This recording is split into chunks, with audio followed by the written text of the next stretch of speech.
Good morning, 9:01. I'm Joan Jones with your top stories. The man accused of attempting to assassinate President Trump has pleaded not guilty to 4 charges. Happened just this morning. 2 gun charges, 1 attempting to assassinate the President of the United States, the most serious charge of them all. And then finally, assault on a federal officer when he shot, according to authorities, shot that Secret Service agent in the chest.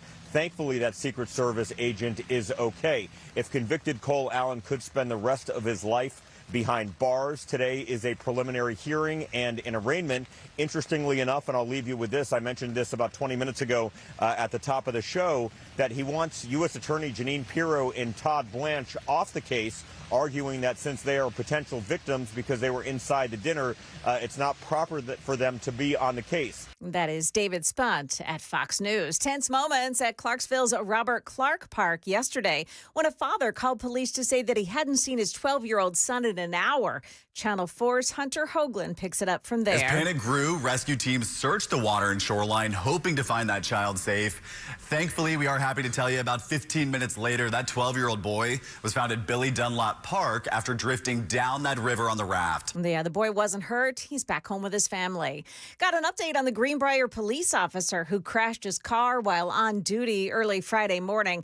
Matthew Hills suffered a seizure after the crash, and now we have learned he was diagnosed with a previously unknown brain tumor. The police department says that he faces a substantial course of medical treatment over the coming weeks, and they're asking for prayers for him and for his family. Market Numbers brought to you by Beacon Capital Management, online at beaconcm.com. Right now, the Dow is up 43, but the Nasdaq down 15. We've got the S&P 500 index adding 8 points, and Brent crude oil trading at $103 a barrel. That's the latest news. Traffic and weather next. I'm Joan Jones, WTN News.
We need to build a wall, and it has to be built quickly.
Good morning. It is 9:06 on Super Talk 99.7 WTN. Hey, how are you? My name is Chris Hand.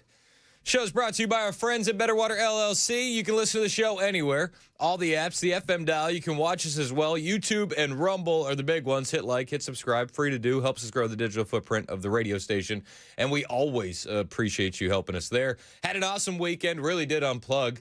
Got to get away from the news. We spent a lot of it at the baseball field in Columbia, Tennessee. Not the fun Columbia. No, just kidding. It's actually really nice. I was like, hold on there.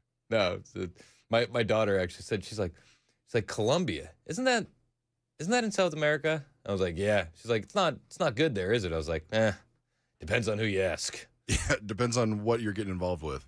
But we had a blast. We were talking about it earlier. Bishop, shout out to my boy Bishop, bringing home championship gold. You know, we met Matt Murphy at Dickens Turf and Landscape Supply in Murfreesboro on Friday, and we had to return the trophy.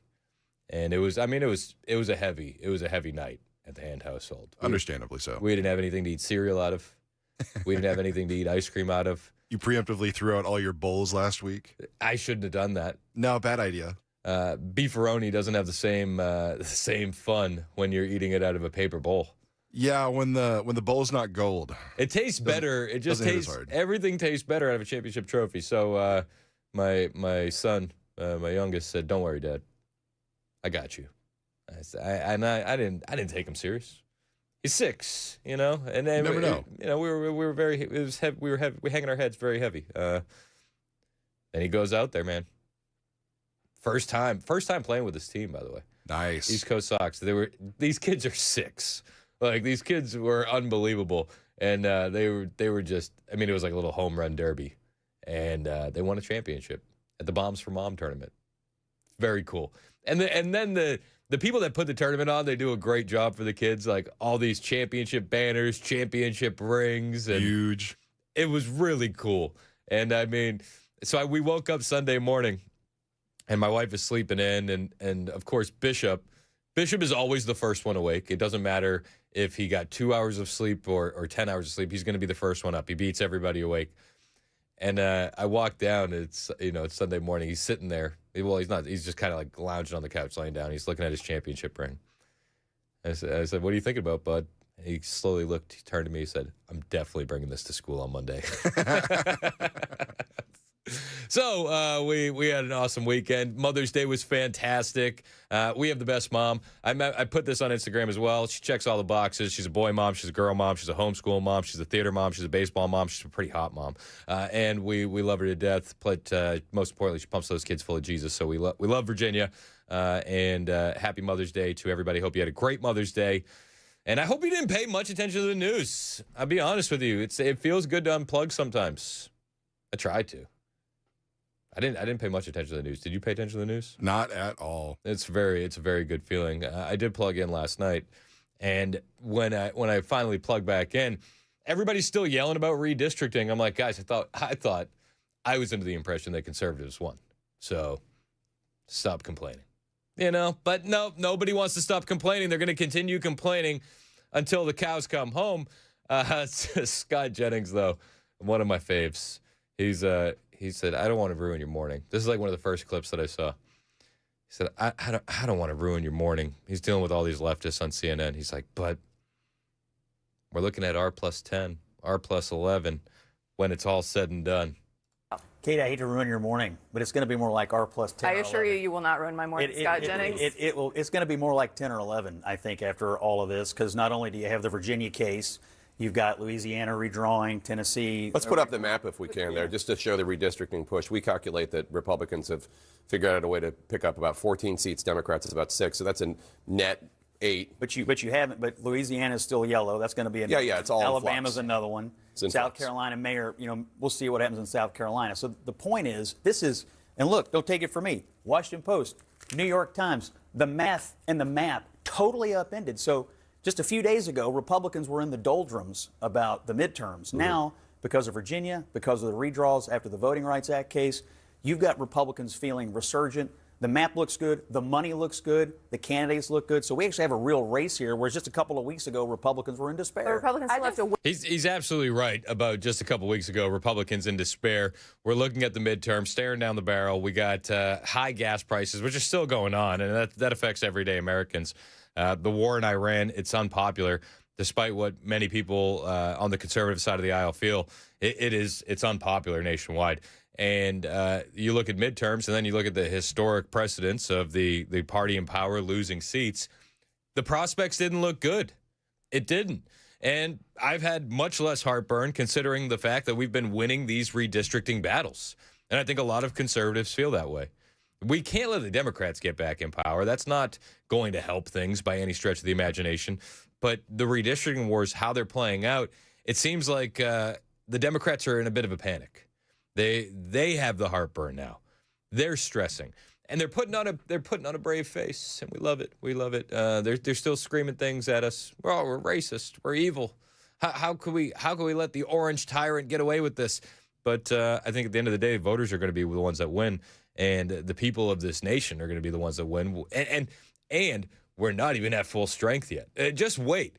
If you want to see the Democrats real mad, wait until that 2030 census rolls around, because the last time they did the census, there was a bit of an error. There was a mistake, and there was a miscount in conservative states. Weird how that always seems to happen. The mistakes only ever affect one side. But once the 2030 census comes around, we're going to be picking up even more seats, and the Democrats are going to lose even more seats. This is a recipe for success here for the conservative side of the aisle. And the Democrats know it.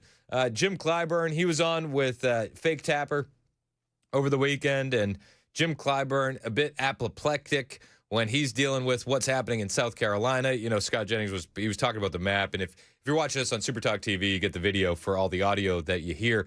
But they have the map up, and there's 3 states that are still in yellow. It's Louisiana, Alabama, and South Carolina. South Carolina, the seat that they're going to draw out is Jim Clyburn's, and he knows it. He's well aware.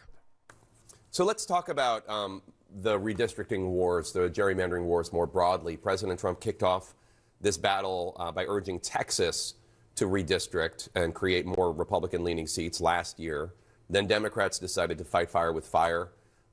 California came after that, Virginia, and more. After redrawing maps in 6 states, Republicans now have approximately an 8-seat advantage in these gerrymandering wars. What do you think this might mean come November? Might Republicans hold the House?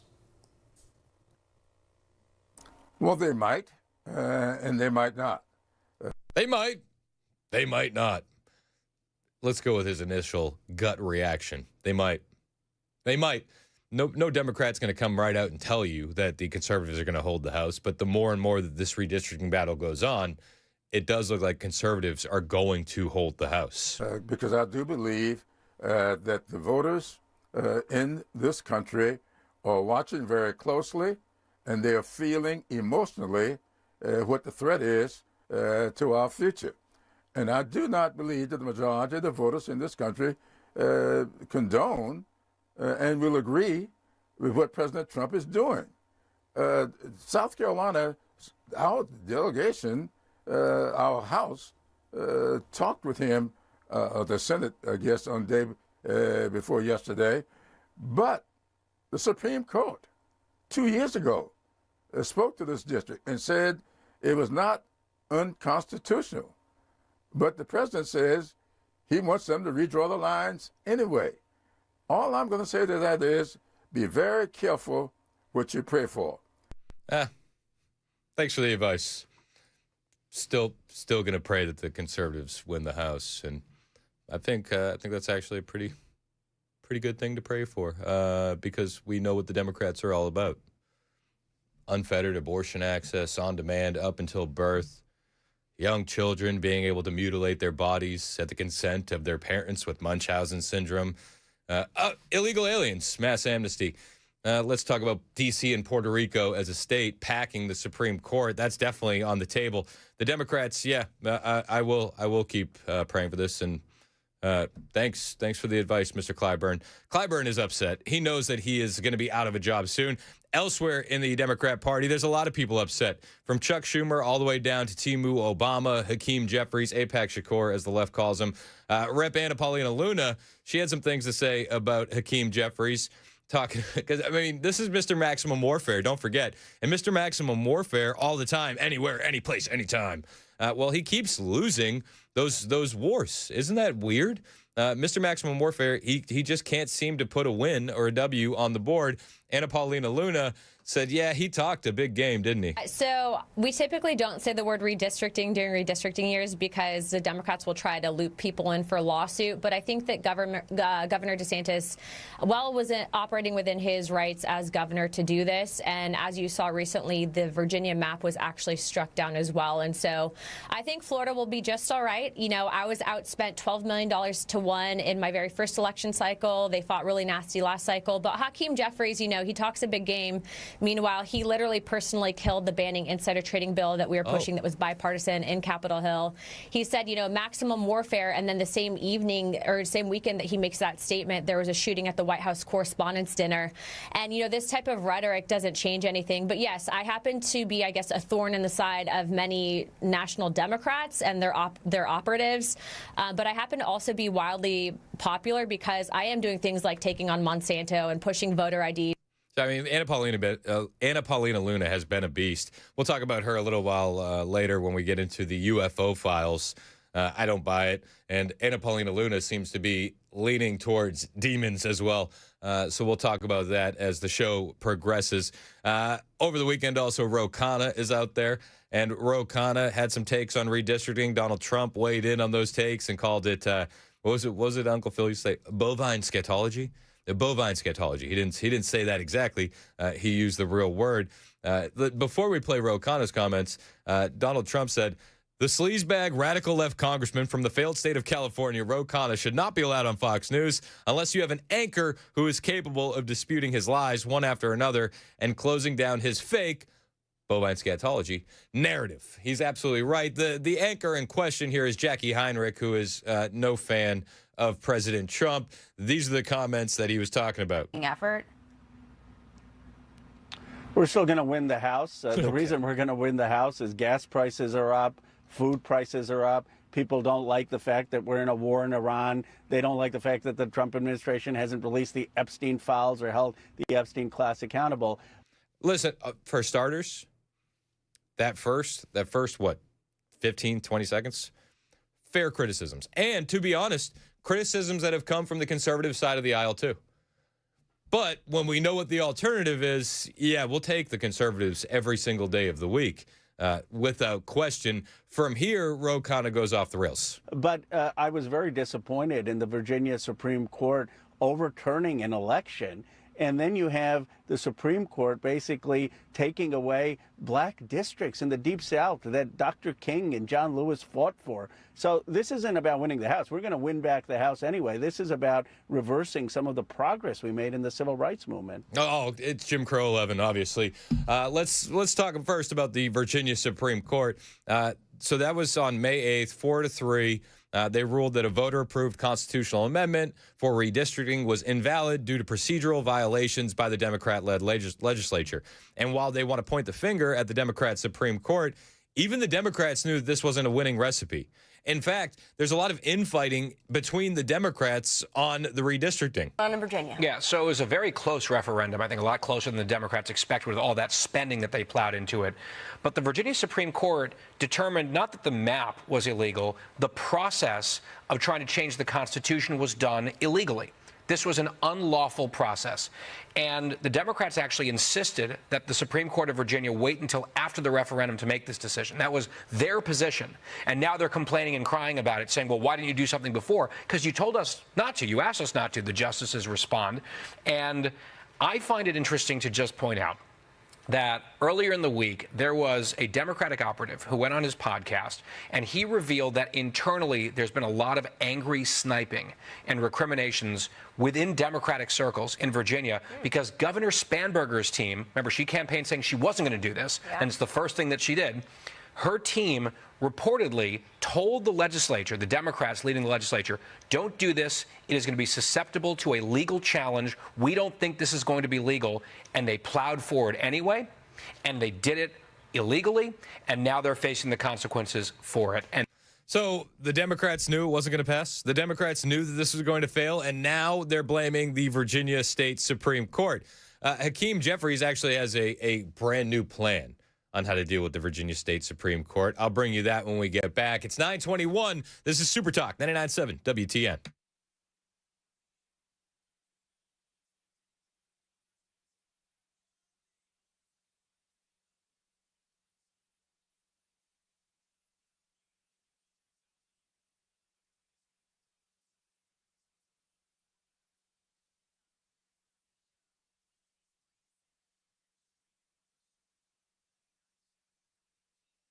Hey, what's up? It's Chris Hand here for my friends at United Structural Systems. Let's be honest, foundation issues, it's one of those things as homeowners we don't want to deal with. I mean, you see a crack, maybe a door doesn't close right, the driveway starts sinking, and you think, oh, well, I'll get to it later. But spoiler alert, later usually means more expensive. This is why you need to trust United Structural Systems. They've been doing this work since 1994 here in Tennessee. And what I appreciate is how they approach everything. No scare tactics, no overselling. They're not going to send a sales guy to your house. They're going to send an expert that's actually going to take the time to inspect your home, explain what's going on, and spoiler alert, tell you the truth.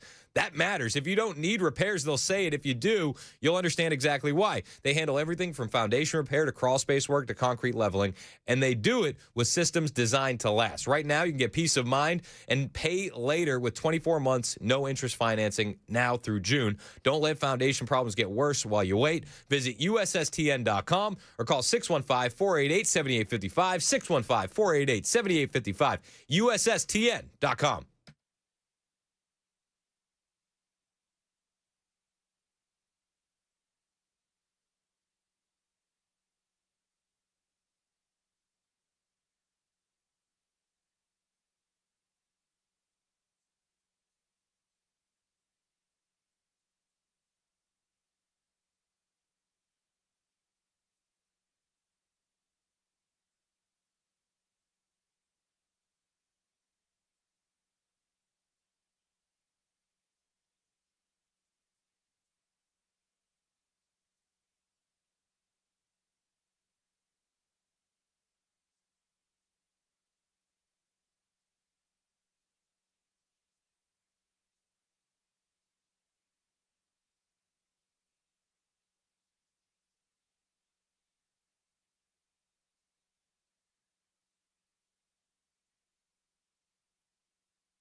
why the U.S. and Israeli military have been put on high alert across the Middle East this morning. And that story is coming up at 9:30 on Super Talk 99.7 WTN. If I was a betting man, I'd say it'd have something to do with Iran. That could, pretty much be this whole story. Okay, sorry, I didn't mean to spoil it. Way to go, Chris. Joan Jones is in the newsroom. She's got headlines on the way in less than 3 minutes. If you're a Democrat in the Commonwealth of Virginia, it was all good just 2 weeks ago. Virginia sent a message. If you try to rig the system, we fight back. If you try to take power from voters, we will take it right back. I meant it when I said Virginia will finish the fight, and yesterday we did. We missed that whole class on when they go low, you go high. We missed that class. Yeah. When they go low, we're going to go down there and kick their To the architects of last night's victory for Democrats and for our very democracy, urging their party and the pro-democracy movement at large to take this fight nationwide. That's Nicole Wallace, MS Now. She's dunking on people. She's very happy. There was also Louise Lucas, a state senator out of the Commonwealth of Virginia, and Don Scott. They were, they were feeling pretty good. Again, that's just 2 weeks ago. Over the weekend, though, this is how CNN framed it. Jake Tapper. Now they have a bit of a map advantage. Can they really keep this to 5 or 10 seats? That's the challenge. History says no, but Republicans are in better shape today than they were yesterday. All right, and they can thank the Virginia Supreme Court for that, John. Oh, and they can thank the Virginia Supreme Court for that. The anti-democracy Virginia Supreme Court. Hakeem Jeffries has a plan. He always does. He's Timu Obama. He's the man with a plan. And the plan is that they're going to try and fire the Supreme Court of Virginia. Yep. They have discussed firing the Virginia Supreme Court. They say they'll do it by having Virginia lower the retirement age and kick out justices, then invalidate the redistricting rule. The New York Times had a story about it.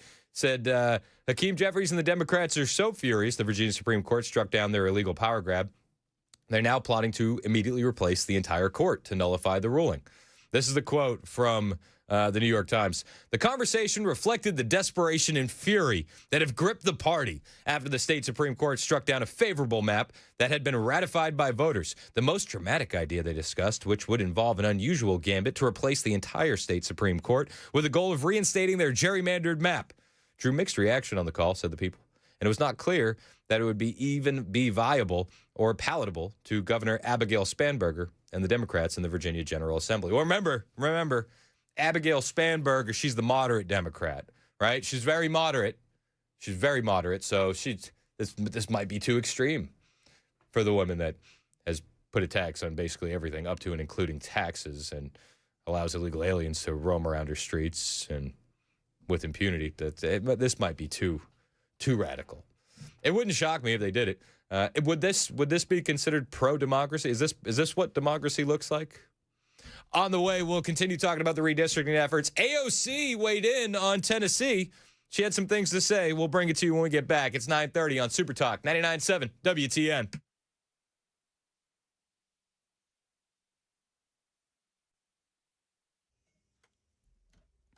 Good morning. It's 9:30. I'm Joan Jones with your top stories. There is no end in sight to the conflict in Iran. President Trump has rejected Iran's counterproposal. The Wall Street Journal reports that the latest response doesn't resolve the U.S. demand for commitments in advance on the fate of Iran's nuclear program and its stockpile of highly enriched uranium. Nuclear issues would be negotiated over the next 30 days, they said. Iran proposes to have some of its highly enriched uranium diluted and the rest transferred to a third country, the people said. Now, a spokesperson for the Iranian Foreign Ministry claimed the response was not excessive and that the United States continues to have unreasonable demands. To make sure the Iranian regime can never have a nuclear weapon, the U.S. military and the Israeli military remain on high alert across the region in case combat operations resume. That, of course, is Trey Yingst at Fox News. Here in Nashville, a 16-year-old is facing charges after getting caught doing donuts and dangerous stunts on Interstate 24. Metro police say a group of cars were seen doing donuts and burnouts down the interstate early Sunday morning. A Metro helicopter followed a white Infiniti doing more than 115 miles per hour. The driver eventually stopped at a home on Packard Drive. 3 people got out and ran.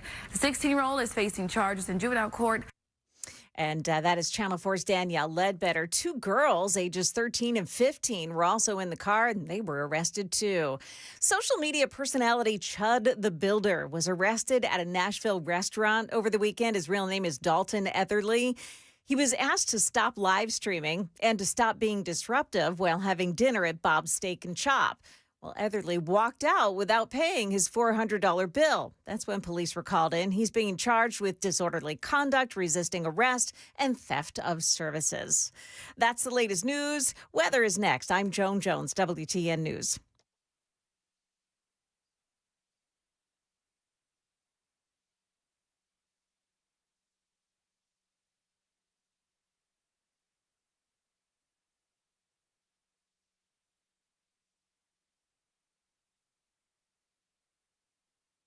Hey, what's up? It's Chris Hand here from my friend Aaron Parker over at Parker Safes and Vaults in Shelbyville. Love these guys. Great sponsor of the show. And they are our veteran-owned, family-run safe and vault door business right here in Middle Tennessee.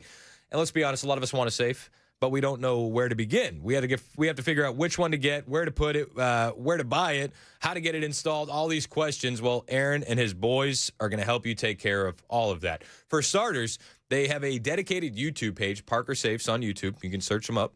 And a video review for every safe they have in stock. And then you talk to Aaron and his boys, and they'll help you choose the exact safe for your needs, your budget. They'll give you the advice on the best place to put it. They'll deliver it, and they'll carefully install it themselves discreetly and professionally. Aaron told me they got some great deals going on right now, plenty of safes in stock and ready to go. These aren't the average big box store cabinets that are built for marketing that can be tipped over and pried open by a teenager. No, that's not what they do. These are quality safes from American Security, Rhino, Liberty, Heyman, and more.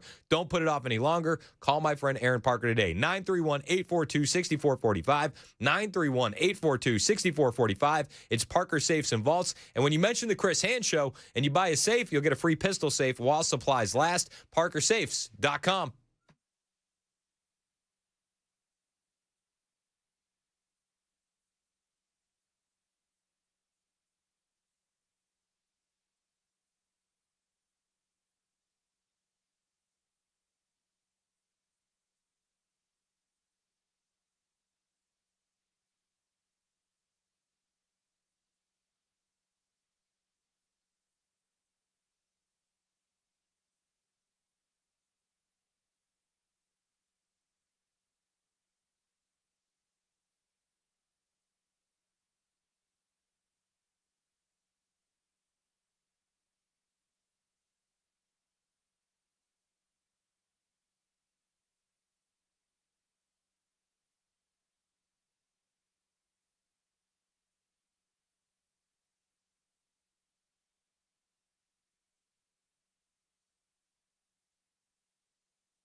37 minutes past the hour on Super Talk 99.7 WTN. My name is Chris Hand. Show is brought to you by Better Water LLC. Water filtration systems, water softeners, betterwater.com. You can listen on all the apps, the FM dial. You can watch us as well, YouTube and Rumble. We're always rocking over there. The chat's jumping. Hail to the chat. We appreciate you guys, and you can join the show on the phone lines of the text line, 615-737-9986. Did you hear Dan earlier this morning talking about having his dream about a demon? No, I did not, but that doesn't surprise me. He said he had a dream, and a demon was touching his shoulder. Unrelated, but I saw a super close-up picture of the face of an ant during the commercial break. It's what I would expect a demon to look like. No, yeah, that's kind of related. It's sort of related, right? No, ants are terrifying.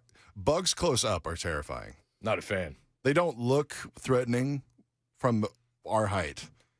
Close-up pictures. Caterpillars? Bro, I've seen Honey, We Shrunk the Kids a couple times. Yeah. Unreasonably scared. Yeah, not a fan. That would look like a demon to me. Dan's just afraid of giant ants. That's what we've learned. We've learned a lot of things so far on the show. We've also learned that Democrats, radio segue gold, are in an utter panic when it comes to redistricting. They have been in an utter panic all weekend long since the Supreme Court decision from the Commonwealth of Virginia, the state Supreme Court, not the U.S. Supreme Court. They struck it down. They struck down their gerrymandering effort. They said it was procedural issues. And the libs in Virginia, apparently, there's a lot of infighting going on because they all knew that this was going to be struck down and that it was a failing effort from the jump. But leave it to CNN to call it what they think it is, cheating. It's cheating. And Ashley Allison is on CNN making that case. She's a former Obama policy advisor. Of course she is. This is how she claims it went down. Like, y'all are cheating. Okay, just accept it. Yeah, okay. Y'all are cheating. That's it. Accept it. All right. If you're not cheating, you're not winning. Is this what I thought this was just strategy. I thought this was just politics. I thought we were just playing the game. And a lot of people are like, "Oh, the Republicans get so mad and so upset." I don't get mad when the Democrats are gerrymandering and redistricting, and I don't think the Democrats should be getting mad when we do the exact same thing. That's how the game is played currently. If you don't like how the rules are, we can change the rules. But as they stand now, nobody's cheating. This is just how it's working out. And it's working out in conservatives' favor. But she's very upset. Y'all are cheating. Like, y'all are cheating. Okay, just accept it. Yeah, how's it cheating? Let me just finish. I mean, that's the number one question from Scott Jennings. How is it cheating? How? Your Supreme Court, your state Supreme Court in Virginia struck this down. Y'all didn't follow the procedure.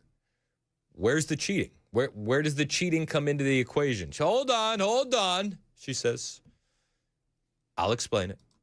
You're cheating, and because you politically are not favorable right now. And so this is the only way you would actually win the House is by drawing maps. But let's say you were politically favored. The reality is these maps from the origin story of when Texas was being redrawn are hurting one group of voters, and that is black voters.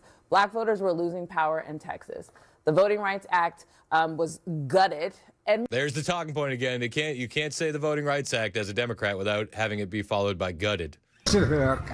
Less than a week, you all took black power away from black people in Tennessee and South Carolina and Louisiana. So perhaps, maybe this cheating might work out in your favor. But let me tell you, there is one group of voters that will not be silenced in this moment. There is one group of voters that always have realized what that Make America Great was. And you have really erupted the sleeping giant that has passively been looking and seeing what this administration is doing. Not even like what I say Trump administration always does, a whack-a-mole. They have surgically attacked black voters since day one, from cutting DEI and now to the Voting Rights Act.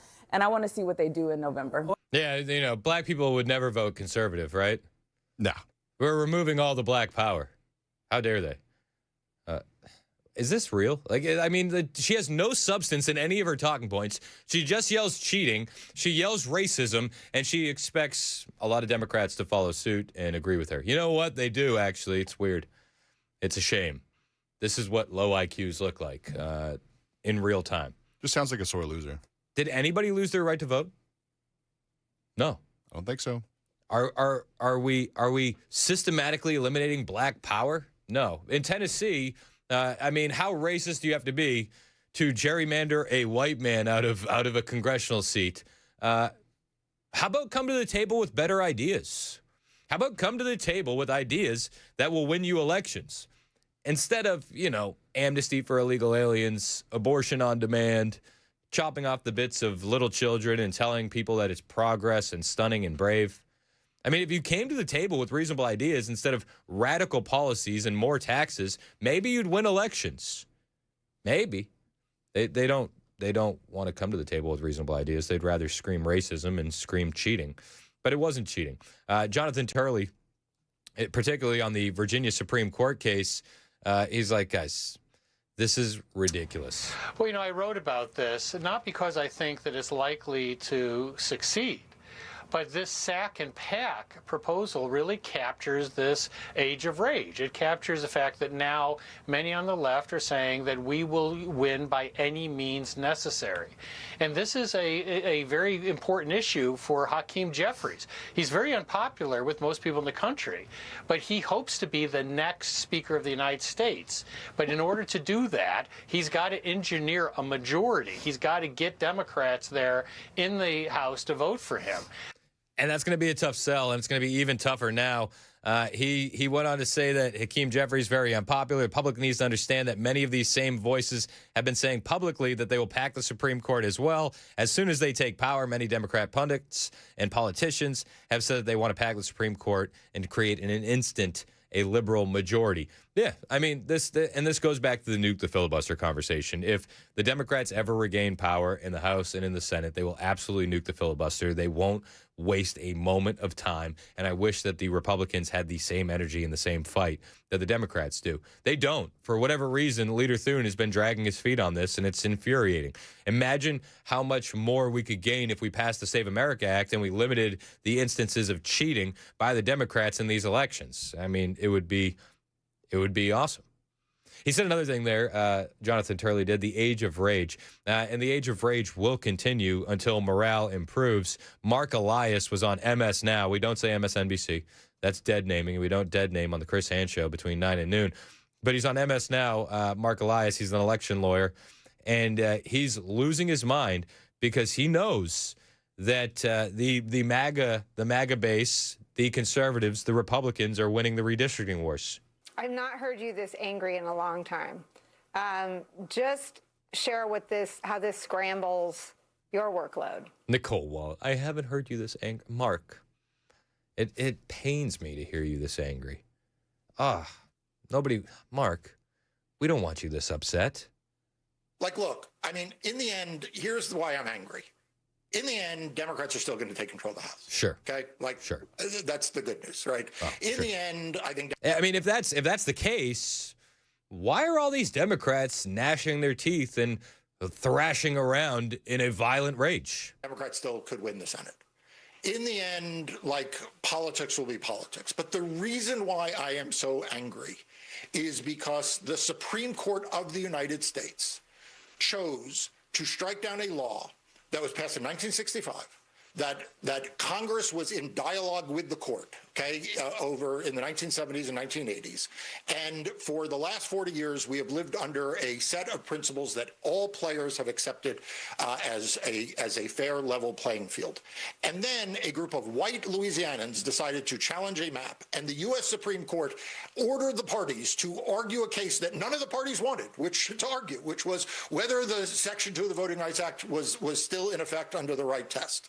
And then the parties did it, and they chose to issue an opinion in the middle of May while primaries were going on. And then the U.S. Supreme Court thought, you know what? Sure, we let black voters wait 2 years and vote under illegal maps, but God forbid these white voters have to do the same in Louisiana.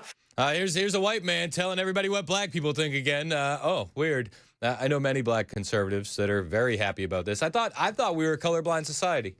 But we're allowed to do things by race in special cases only? Is that how it works? They know exactly what time it is. And it's not time for the Democrats to keep winning. the Democrats are going to keep losing. But all that they have right now are talking points. They're going to say we're cheating, and they're going to say we're racist. The fun part is you've called us racist for the last 15, 20 years, so those words mean nothing. Your boos mean nothing because we've seen what makes you cheer. So, all right, great. Oh, did anything actually change when? Didn't they call out Donald Trump and say that he cheated in the last election and that conservatives cheat all the time? Stacey Abrams was here just last week, and she said that she's the rightful governor of Georgia for how many years, and that conservatives cheated. Okay, they've called us racist for how long? Okay, they've devalued these terms. They mean nothing now. But it's not going to stop them from using it. AOC, over the weekend, this clip was going viral. She was in Chicago, the University of Chicago, and she had some ideas about Tennessee. Present environment, however, when you are seeing states like Tennessee want to wipe out every black representative on the map in these states, we have an obligation as Americans to stand with black Americans and communities whose representation is being disenfranchised. Oh, I didn't know we were wiping out black representatives. Did you know that we were wiping out black I didn't know Steve Cohen was black. Is Steve Cohen black? Every black representative. Oh, I didn't know. I had no idea. I was today years old when I found out that he was black. She's not the only one with this talking point. Everybody is using this talking point. That same liberal on CNN, Ashley Allison, the former Obama policy advisor, she was using this talking point as well. It's like they all get the email, and then they're all using the exact same talking point. You're racist. You're splitting up a black district in Memphis. How could you? Mind you, Memphis is better today because of a Republican governor and a Republican president. These evil racists came in and cleaned up the city that the Democrats have been in control of for how many years? And nothing was getting better? But, oh, my gosh, these tyrants. How can we let them get away with this? They're racist. That's what it is. Partisan redistricting is a fact of life. And now this isn't partisan. On the campaigns, it sure it is. Racial redistricting. On the campaign. This isn't partisan. This is racial redistricting. You literally are taking Memphis, which is a city that with black voters, and you split it in three, stretching 3,000 miles. Who's the current Democrat congressman there? What is it a black congressman? Just because black people are allowed to like people that don't look like them? Exactly. And that is the point I wanted you to make, because just because you're not going to have a black congressman, why is it that a Republican can't do just as well representing black voters as a Democrat? Because why they does aren't your race, electing. Why does your race determine your politics? It doesn't. No. Just. Scott, stop it. This is about democracy. This is about fairness. You guys are cheating and racist. Okay. Loser. You're making my point, actually. The assumption is black people. No. The assumption is black people will only elect black people. No, black people are smart enough to elect. The assumption is let me finish. Finish. Black people will elect people who will actually represent them, who have their best interests at heart. And what Republicans have done in Tennessee is dismantle the power for black people to have their voice. They did the same thing in Texas because they said they thought Latinos were going to swing for Republicans. There are black people that are represented. I'm black and I got a Republican president right now. Isn't that's the president that you call racist all the time, but you say that he's representing what? Black people don't elect black people based on race. They elect people that are aligned with their moral, their beliefs in justice, and Republicans just took that away from them in Tennessee and in other states. It's kind of it's funny. They vote for people that align with their morals. Listen, black people used to be one of the most predominantly Christian groups in the country, the most conservative groups in the country. They're not with the transgender stuff. They're not with the LGBTQ agenda. You can look at polling to prove all that. This is racism, she says. Scott, though, are we drawing out a black? AOC thinks we're drawing out a black representative because she's an idiot. Ashley Allison, also an idiot. She thinks that black people will only vote Democrat. That's what this is all about. Come to the table with better ideas, you'll win elections. It's that simple. It's not racism. It's just reality. We'll bring you more on the way. 9:52, Super Talk, 99.7 WTN.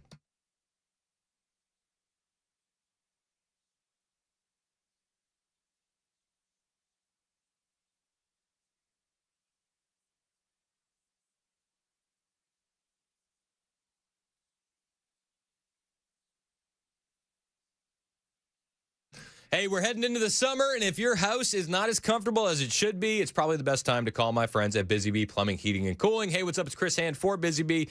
And honestly, it's pretty good time to call these guys because they got some strong offers going on. Right now, you can get special financing on a new HVAC system with up to 12 months, no payments, no interest, no prepayment penalties. Approvals are going to vary by credit, but this does give you some breathing room as we head into the summer. And here's the bonus. If you install a high-efficiency system, 17C or higher, you're going to get a free Yeti Tundra 45 cooler thrown in as a perk. It's not a bad deal at all. And if you're more focused on air quality, check out their Healthy Hive package. This includes electronic air cleaners, a whole home UV system, normally about $2,800.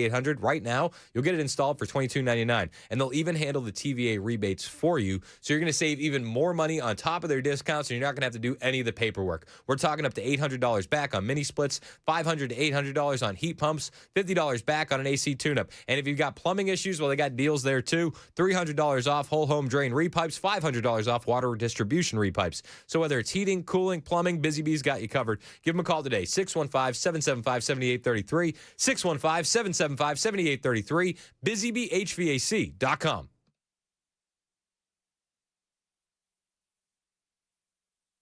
Hey, it's Dan Mandis from Super Talk 99.7 WTN and Nashville's Morning News. I'm here with Chris from USS, United Structural Systems.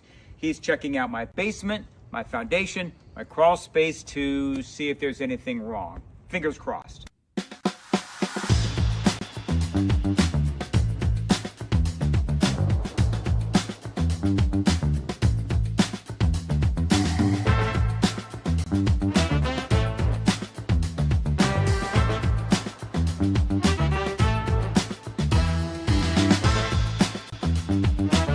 All right, so there's good news and there's bad news. The bad news is we found some cracks in my basement wall. The good news, I've got Chris here who's going to walk me through the next steps. Yes, so unfortunately, your house has been subject to the pressure of the dirt. The hydrostatic pressure, heavy dirt pushes on foundation walls, and you've got a little bit of what we call bowing. So that wall is pushed in a little bit. We have a lifetime warranty solution for that. So we install, usually in a day or two, this can be done in most situations. We install carbon fiber straps, which keep the wall from moving inward at any point in the future. It's a lifetime warranty for anybody that ever owns this house. So it's a quick and routine thing that we do, but it yields some long-lasting benefits. It's a great selling point if you want to sell your house. Absolutely. Good thing about our warranties is they're not only transferable, like the contract says, they're automatically transferred when you sell your house. So you don't have to sign any paperwork or even send us an email saying that you sold your house. Warranty would transfer to the next owner.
Hey, remember that trooper who stood up to Justin Pearson during the vote on Tuesday? He has just been recognized by his superiors. Got that story coming up here at 10 on Super Talk 99.7 WTN. Based. Yeah. Get him a plaque, a medal. Yeah. That guy was. I wouldn't have had the restraint. I think there are a lot of people who feel just like that. I would have went for the Billy Club or the mace, maybe a little bit of a taser. Definitely silver bracelets. That would have been me. Little pain wouldn't be bad. My gosh, what both the Justins? Yes, complete a-holes. And I think that they should both be charged criminally. We had Scott Sapicki in here on Friday, and I don't know if this was on air or off air, but I was like, why haven't they been charged? And he was like, that's what they want. Like they want that moment where they're in handcuffs so then they can send out a fundraising email, and nobody wants to give them that. And I thought, yeah, that's fair. It's performative at best, but that's all the Democrats have left. Hakeem Jeffries, he's very upset, as he often is. Have we ever seen a happy Hakeem Jeffries? Asking for a friend. A new generation of Americans have to show up, stand up, speak up, fight, get into good trouble to usher in era of progress. We went from the progress of emancipation to the backlash of Jim Crow, the progress of the civil rights movement to the backlash of mass incarceration, the progress of electing Barack Obama to the backlash that has resulted in the elevation of Donald Trump. Okay, just for starters, emancipation, Republicans. Jim Crow, Democrats. He talks about the civil rights movement to mass incarceration. Who was it that led the charge on prison reform? Was it? He wasn't black. Was he orange? MAGA extremism and this behavior that we're seeing coming out of the Supreme Court of the United States to throw the American South back into the Jim Crow era. So it's going to take an all-hands-on-deck effort. And okay. I wonder what Hakeem Jeffries is like when he's happy. I do. If anybody has a video of him being happy, send it to me. Even when they think they're winning, he's angry. Very unpopular. Timu Obama. Apex Shakur. Senator Cory Booker is also very upset. He actually went on TV over the weekend and admitted that they want to pack the Supreme Court if they ever regain power again. He has some reasons. He had some reasons. We'll bring them when we get back. 10:01, Super Talk, 99.7 WTN.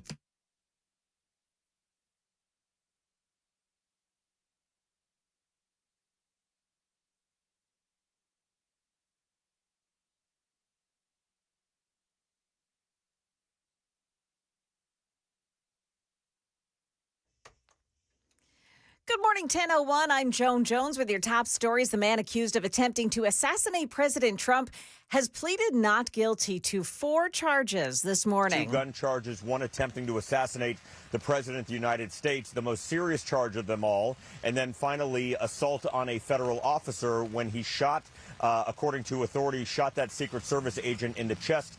Thankfully, that Secret Service agent is okay. If convicted, Cole Allen could spend the rest of his life behind bars. Today is a preliminary hearing and an arraignment. He wants U.S. Attorney Jeanine Pirro and Todd Blanche off the case, arguing that since they are potential victims because they were inside the dinner, it's not proper for them to be on the case. That is David Spunt at Fox News. Tense moments at Clarksville's Robert Clark Park yesterday when a father called police to say that he hadn't seen his 12-year-old son in an hour.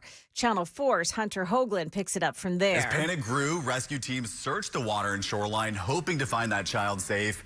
Thankfully, we are happy to tell you about 15 minutes later, that 12-year-old boy was found at Billy Dunlop Park after drifting down that river on the raft. Yeah, the boy was not hurt. Got an update on the Greenbrier police officer who crashed his car while on duty Friday morning.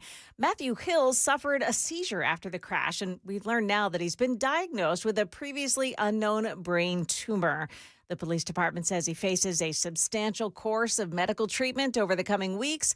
They're asking for prayers for him and his family. Secretary of War Pete Hegseth calling for an investigation into Arizona Senator Mark Kelly after he said this on Face the Nation Sunday. We've been briefed by the Pentagon on specific munitions. Actually, it's been pretty detailed on Tomahawks, ATACMs, SM-3s, THAAD rounds, Patriot rounds, so those interceptor rounds to defend ourselves. And the numbers are, I think it's fair to say it's shocking, how deep we have gone into these magazines. Hegseth saying that is revealing classified information. And the Tennessee state trooper who held his ground and didn't respond to State Representative Justin Pearson's verbal attack has received a commendation from his bosses. Commissioner Jeff Long and Colonel Matt Perry call it professionalism under pressure, the way that trooper and his colleagues performed, quote, in the face of a difficult and unprofessional person at the state capitol. You can check it out on Facebook. Just follow the Tennessee Highway Patrol. That is the latest news. Weather's next. I'm Joan Jones, WTN News.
.10:06 on Super Talk 99.7 WTN. My name is Chris Hand. The show is brought to you by Better Water LLC. It's available everywhere on all the apps, the FM dial. You can watch us on YouTube and Rumble. You can also jump in on the podcast, Apple, Spotify, all the things. We appreciate you getting the show wherever you get it. Thank you very much. I got a lot of kids to feed, so hit like and subscribe if you don't want them kids going hungry. It's up to you. It's up to you. I told them. I said bread and water. Bread and water until we get the likes up. They said, okay, Dad. They're tough. They're a resilient bunch, but we could use some protein. Hit like and subscribe. At least they're getting bread. I'm on ice cubes right now. Dude, listen. It's better than nothing. For sure. You got to change it up. Let's get those likes up. Get those likes up. Appreciate you guys. They get likes. I get the subscriptions. So please subscribe. Please clap. Please.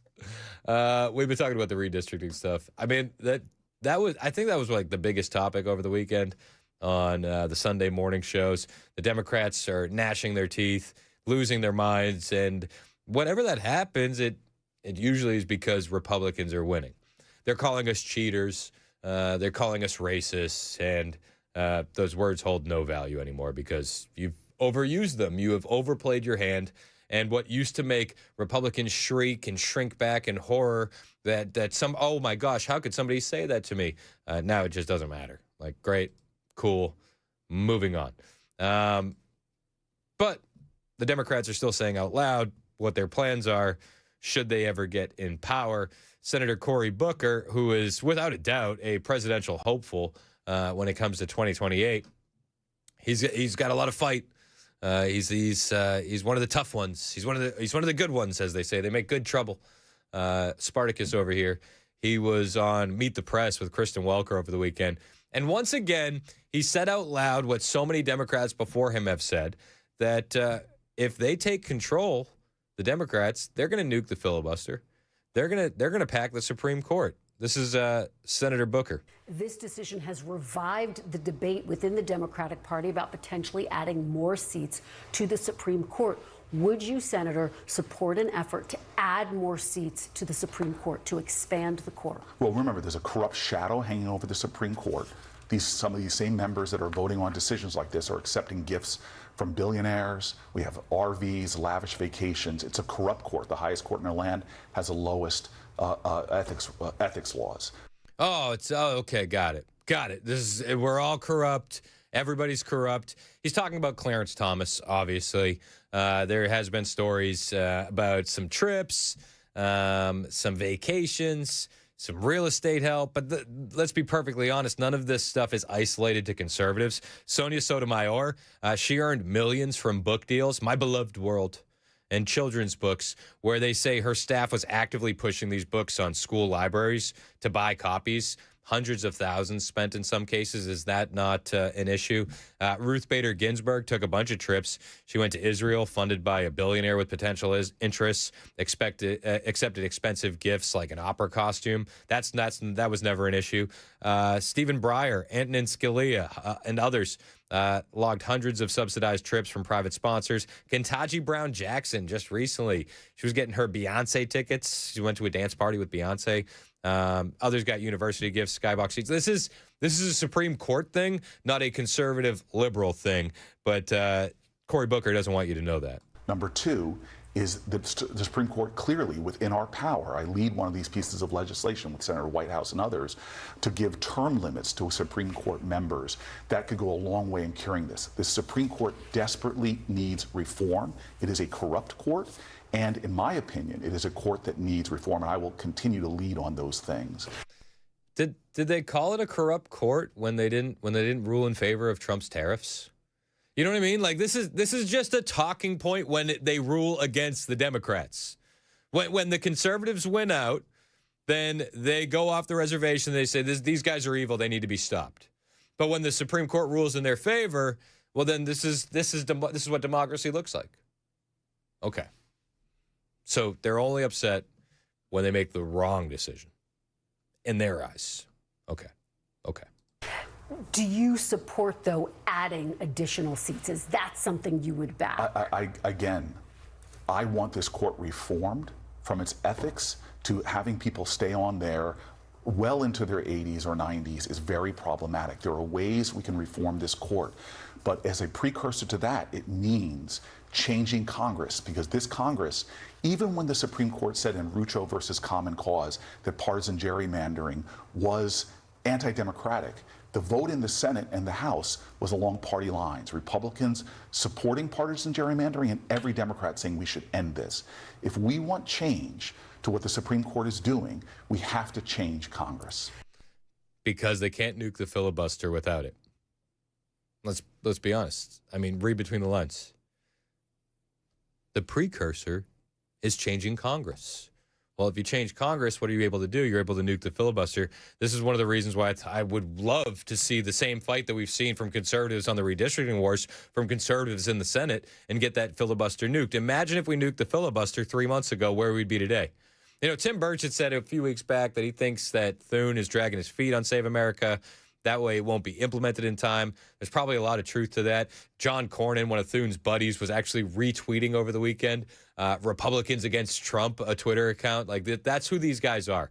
But imagine where we'd be Imagine if we could codify some of the executive orders by the president. Imagine if we could pass the Save America Act. Donald Trump was pushing the Save America Act once again over the weekend, and he should be. Though I do think he needs some more fire, and I think he needs to call out Thune by name.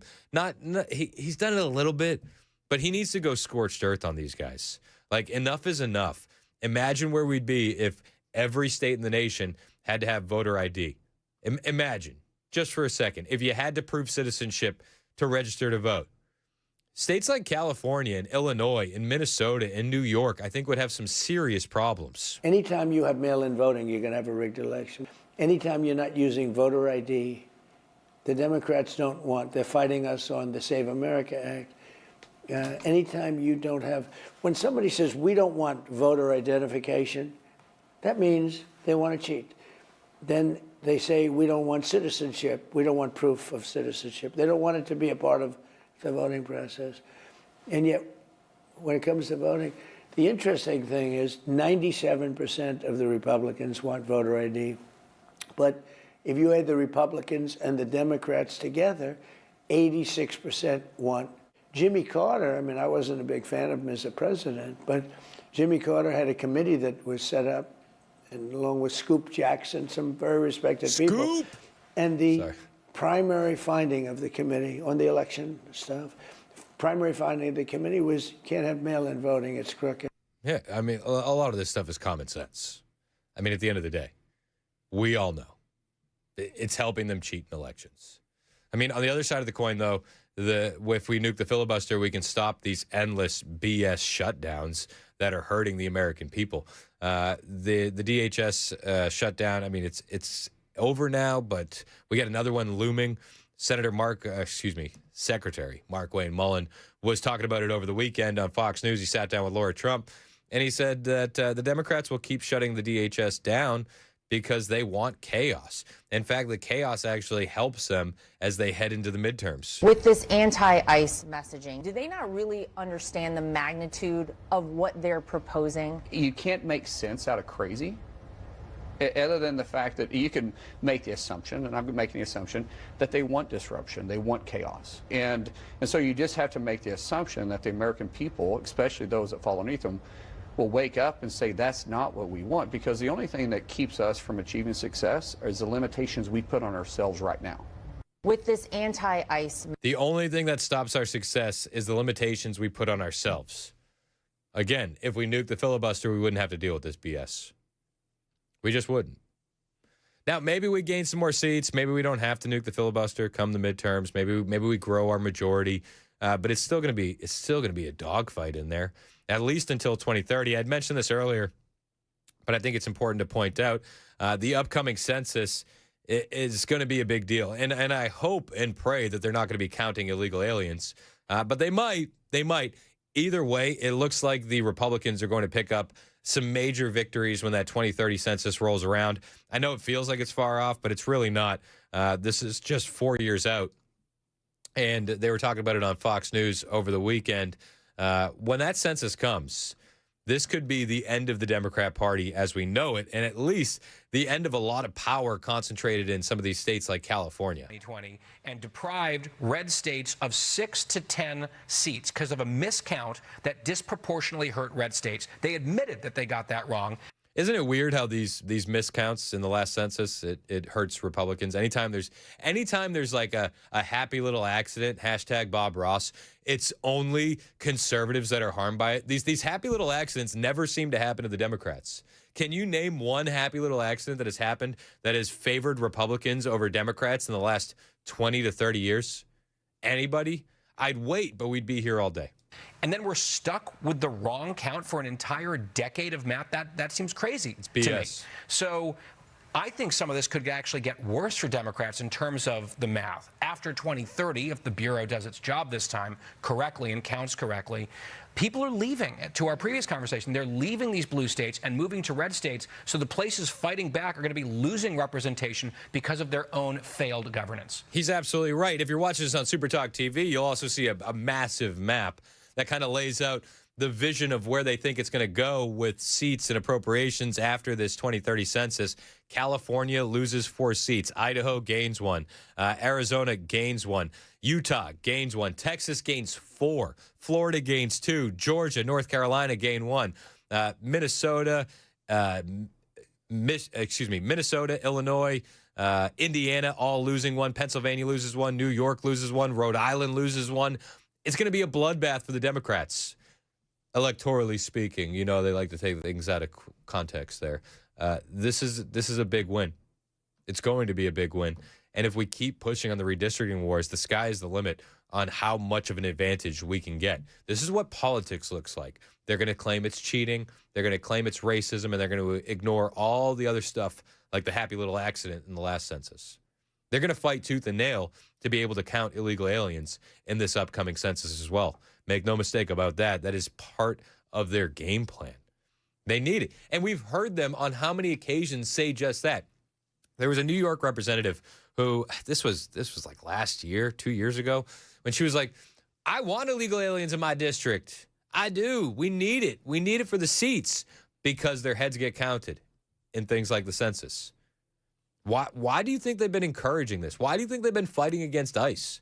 They're hoping and praying that they can keep some of these illegal aliens so that way they can be counted in the census. Hell, Katie Porter, during the governor's debate for California, Katie Porter, she's the lady that just screams at her staff and berates them, also allegedly poured boiling hot mashed potatoes on her now ex-husband. She's a gem of a woman. She said outright, openly, one of the only reasons California's been growing is because of our undocumented community. We know, Katie. We know. Anybody with a little bit of sense has fled. And they've gone to states like Arizona, Florida, and here in Tennessee. Don't California or Tennessee. If you're here, vote the right way, but welcome. This is what we need to be paying attention to. And I think one of the next big fights that we need is to make sure illegal aliens don't get counted on this census in 2030. It's going to be a massive battle. Make no mistake about it, because what do the Democrats love more than anything? It's power. And they're going to try and hang on to it by any means necessary.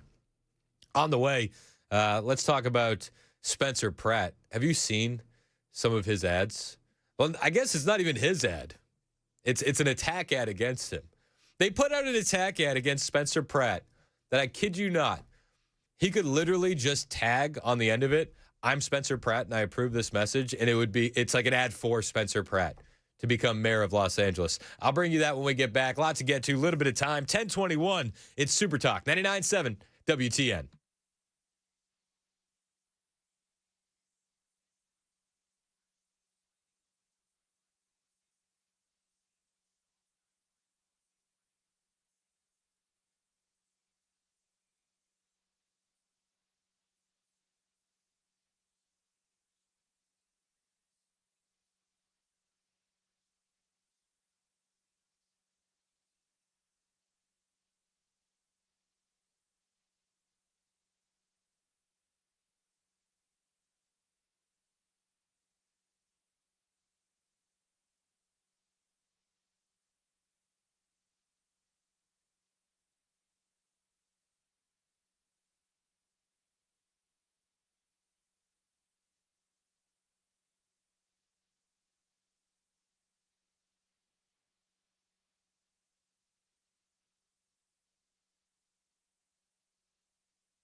Do we have a reason to worry about hantavirus? A local physician weighs in. We've got that and more at 10:30 on Super Talk 99.7 WTN. That's Joan Jones in the newsroom. Headlines on the way. Less than 5 minutes away. Super Talk 99.7 WTN. I'm Chris Hand.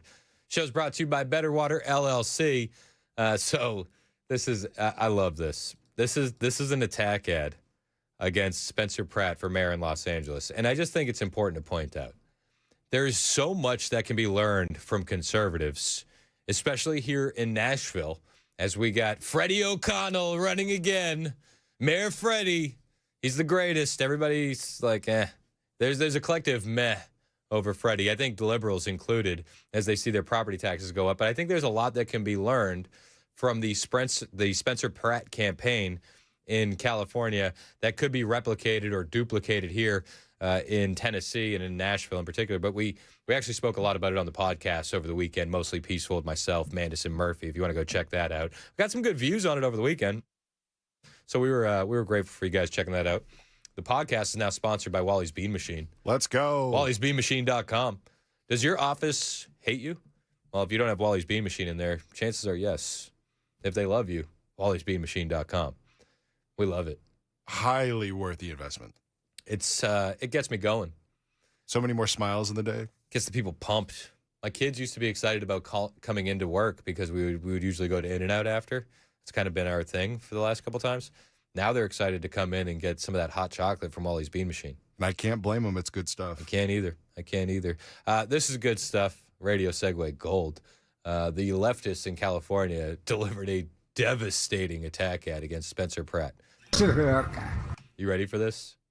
Lay it on me. I played this for my wife last night, and she was like, and? Like, literally, it was the meme. Like, you don't have to sell me on it. You don't have to sell me on it, Harry. I'm already doing it. I'm already here. Republican Spencer Pratt is the last thing Los Angeles needs for mayor. Pratt opposes using taxpayer money to build brand new houses for our unhoused neighbors, saying it's time for the homeless to get help or get out.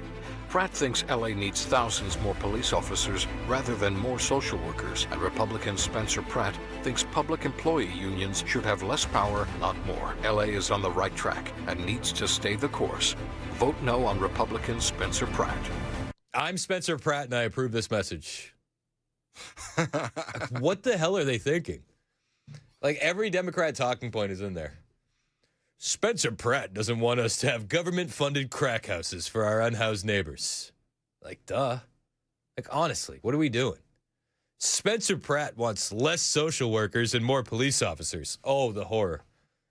You mean, okay, so just for starters, and I don't know, I don't want to be too gross, right? But there was a video going viral over the weekend from L.A.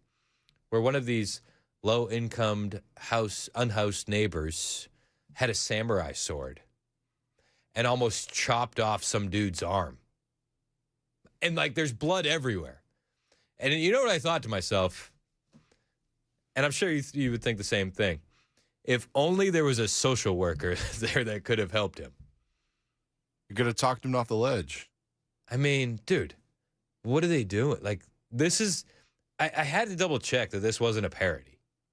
Because it feels like this is something you would see on SNL back when they were funny. Spencer Pratt wants less crime. What an animal.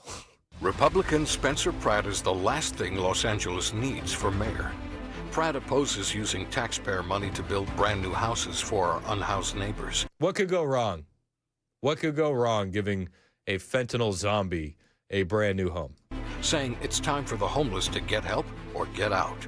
Pratt thinks LA needs thousands more police officers rather than more social workers, and Republican Spencer Pratt thinks public employee unions should have less power, not more. LA is on the right track and needs to stay the course. Vote no on Republican Spencer Pratt. Is it, though? Is it?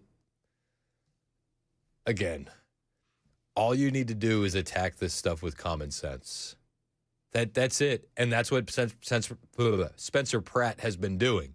And that's why he's been so successful. In fact, he's having some of the radical leftists change their strategy because of his common sense approach I'll bring you. I have a lot more Spencer Pratt stuff, and I do believe that this piques a lot of interest around the nation, and I want to bring some of it to you with enough time to do it. So when we get back after the news with Joe Jones, I'll bring you some of the interviews that Spencer Pratt has been doing over the weekend. He was on the All In podcast. He sat down with CBS as well. I'll bring you that next on Super Talk 99.7 WTN.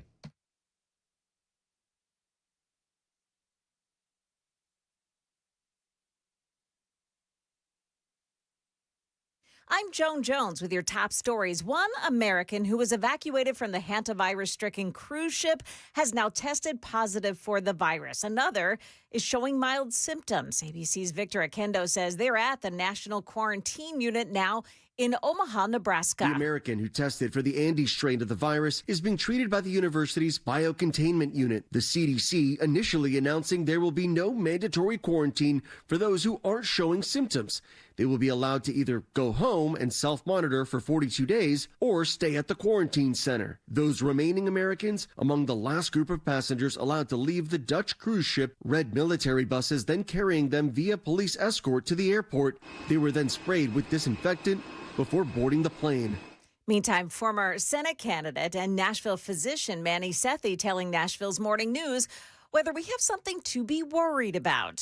Honestly, on a 1 to 10 scale, I'm like a -2, so I'm not very concerned about this. The challenge is it's very hard to transmit it from person to person. Now, in this one strain in Argentina, you can.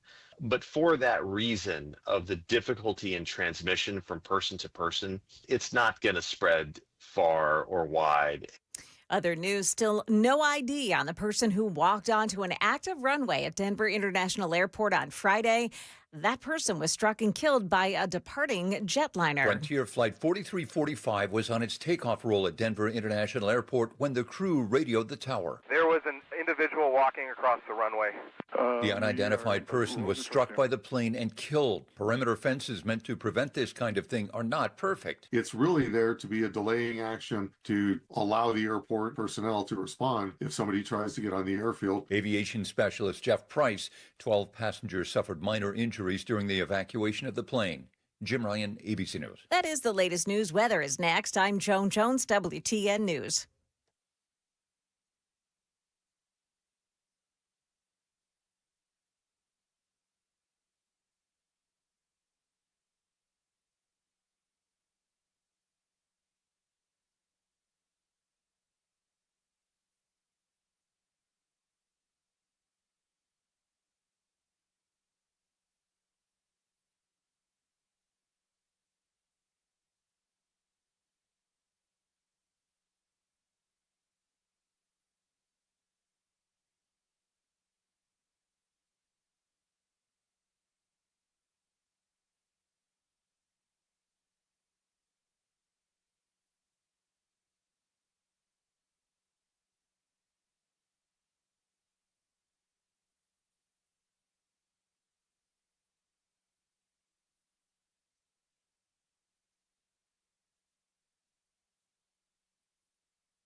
37 minutes past the hour. Super Talk 99.7 WTN. Hey, how are you? It's Chris Han. Show's brought to you by Better Water LLC.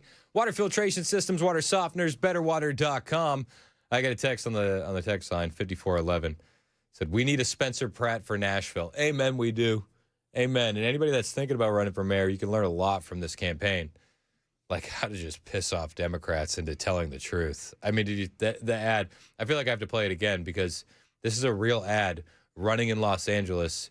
That is, it's supposed to be like a smear ad against Spencer Pratt.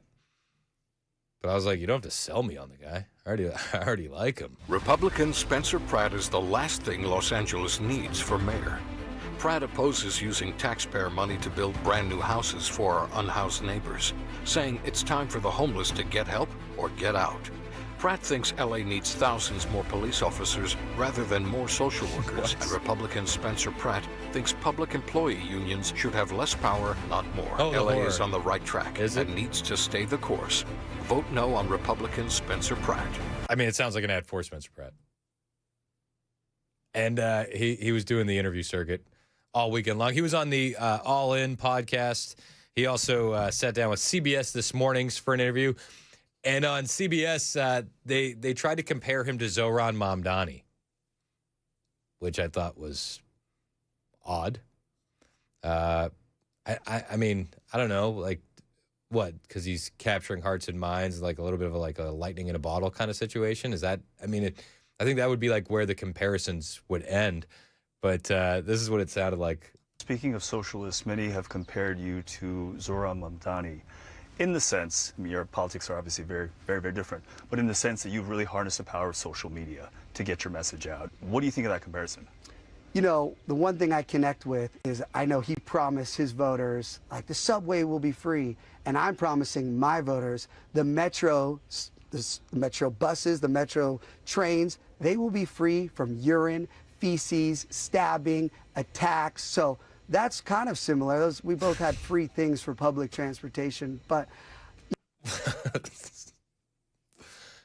Which one would you rather have? A free subway ride where you have urine, feces, public stabbings, or one that you pay for without it? Yeah. He is doing a bang-up job. It's not even just like mayor's races. I think Republicans could learn a lot from him in terms of these virality moments. I mean, even here in Tennessee, we have a governor's race. Do any of the three do anything dominating-wise on social media? I mean, let's be perfectly honest. Blackburn, Rose, Fritz, none of them have a social media game. It would set you completely apart if you did. And you just need to come in with common sense. The only governor that I see with a social media game or governor candidate in the country right now is Fishback out of Florida. Did you see what he did over the weekend? He said that he would impose a 50% simp tax on anyone that is using OnlyFans. Savage. Absolute savage. The virality is there, though. This is the new game plan. And I've told people, man, you got to step it up. You got to go hire yourself a Gen Z kid that is going to produce just the most outstanding viral videos, and you need to do it. Spencer Pratt, he's got his finger on the pulse. They try and say that, oh, you're a social media star, and this doesn't work. You're a conservative. This isn't going to work. And it's like, no, it is going to work. One person said to him, they were like, hey, you don't have any experience. You were a reality TV star. And he was like, yeah, well, you know what I was doing 20 years ago? I was doing reality TV. You know what Karen Bass was doing 20 years ago? She was learning how to make bombs in Cuba. So let's talk about the last 20 years. But he says he's welcoming voters from anyone across the political spectrum. And I think that this is a winning recipe if you want to run for mayor in Nashville. Don't focus on a political party. Focus on common sense. I keep trying to tell everyone that, they try to put me in a box. I didn't run to be a political party. I didn't run to be a politician. I ran because I experienced what city leadership failure at the ultimate level is. That's why I stepped up. That's what cuts through. So the media and everyone wants to jump on and be like, oh, Spencer's our guy. No, I'm the citizen. I'm the angry taxpayer. You can be a Democrat and love me. You can be a Republican and love me. The only people that don't love me are communists and socialists, and I don't want them to love me. Is that not a winning recipe to be the mayor in Nashville? That kind of a statement is going to set you apart. I think you could say the same thing with the governor's race to a certain extent, but he's just been on fire. No pun intended.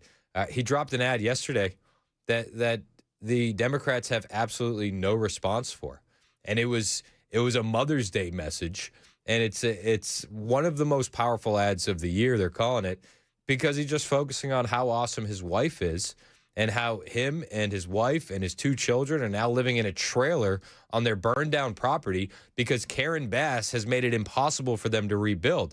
And it's about 2 minutes. You're going to get the full effect on YouTube and Rumble, but it is such a powerful ad. It starts with the fires in LA raging.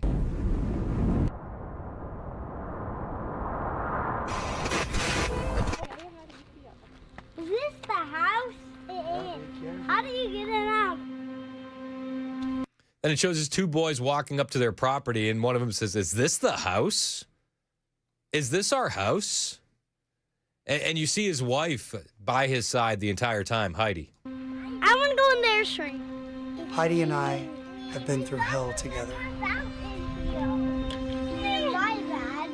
Oh, I'm pulling up the covers. Oh. No mom should ever have to go through what she's gone through. This is the first week it's been here. Hummingbird! 3! It shows the boys in their bedroom in a trailer. It, Heidi's like, "This is the first time I've ever been here," and she's embracing Spencer and just heartbroken about the home that they had that is no longer there because of mismanagement by a city. I mean, I know we didn't have wildfires, but you can talk about mismanagement in the city of Nashville as well. You see him right here? This was where your bedroom was. Remember? This was Mama's room right here. Are you okay? No. I think that they're trying to have a good attitude about it, but I did see Gunner like almost crying up there, but they're so happy to be home too. This is my old favorite shovel, Mom. Wow, And it's plastic. This used to be my... Oh, it didn't. There's a piece of it. But I think they're just happy to be home. I just was right here. Yeah, you want to sit right here? I gotta go pee. Oh no! I got time to go pee and now. Go pee right there.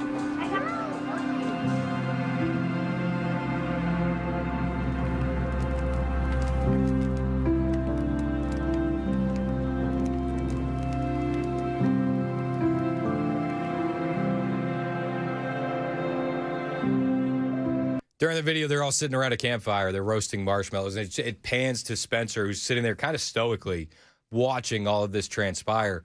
And I think one of the things that he does really, really well here is, and it targets Democrat voters, they vote based on emotion. And he's harnessing that emotion from the fires, from the mismanagement, from the way the city's been destroyed. And he's using it to his total advantage. I am constantly in awe of Heidi. She's the most incredible mom to our boys.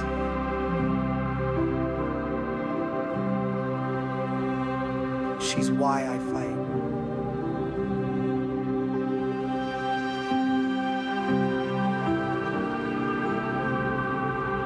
Then it closes out, says Mother's Day is every day. Again, powerful. Who's taking notes? Is anybody taking notes on how to effectively run a campaign against a Democrat party that is just entrenched in a city? I hope somebody in Nashville is. This is the kind of stuff that you need to use to beat a Freddie O'Connell. But at the same time, you need to come in hard and heavy, and you need to have common sense. And Spencer Pratt is doing that as well. This was on the All In podcast. He said, you're going to get a 3-week grace period for me if you are a drug addict or a homeless person in the city. And after that, it's balls to the wall. You start putting handcuffs on people, watch how many people leave. 100%. This idea that Everyone, if you let everyone do drugs and do whatever they want and let the criminals make the outside asylum and with no guards, if you let them do that, they're going to do that. But if you, so when I'm mayor, my plan is first 3 weeks, signs up across the city, no more nakedness, no more drug use, no more robbing, no more burning dogs in the street. No more dog abuse. Very on every sign, on every bar, so that, and we're going to go around, we're going to warn everybody, hey, got 3 more weeks of this, like clock's ticking, just keep telling everyone, just so the people that are aware, they're like, oh, wow, there's a new mayor in town, they may start leaving. And then when the 3 weeks, or maybe we'll even do 2 weeks, maybe people will want it faster. And then once we start enforcing the laws, boom, streets will be back. You know who else I'm going to bring in? The CDC, because there's medieval diseases in these encampments. They're not swabbing these encampments. They're not swabbing the streets. People are just living in feces and drug use and dogs burning and body. We need these streets cleaned. Amen. And I think the same could be said about Nashville. You know that the Nashville Public Library has like won awards for being like one of the best libraries in the country. But you know why I stopped taking my kids down there? When we first moved to Nashville, and like I say Nashville, but Tennessee, we were in Mount Juliet, and it was 2016 to 2017, and we would go to the Nashville Public Library, and you know why we stopped going? Because the homeless there are using the public bathroom as a shower. Like what? Why are we allowing this kind of stuff? So I'm a fan of Spencer Pratt. I think that we could use this kind of energy here in Nashville. I think we do need to save Nashville. Murphy's got a promo that runs where it's like, if the golden goose stops laying eggs, what happens to the state? And I think that we need to protect this.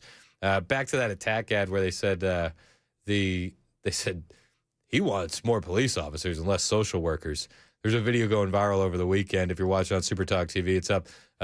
Homeless guy, migrant or vagrant, with a samurai sword almost chopped the arm off of a guy walking down the street. I mean, just copious amounts of blood all over the streets. This is fine, the Democrats will tell you. No worries. Spencer Pratt is putting on a clinic, and he needs to be paid attention to. And I think that he has a good chance of winning.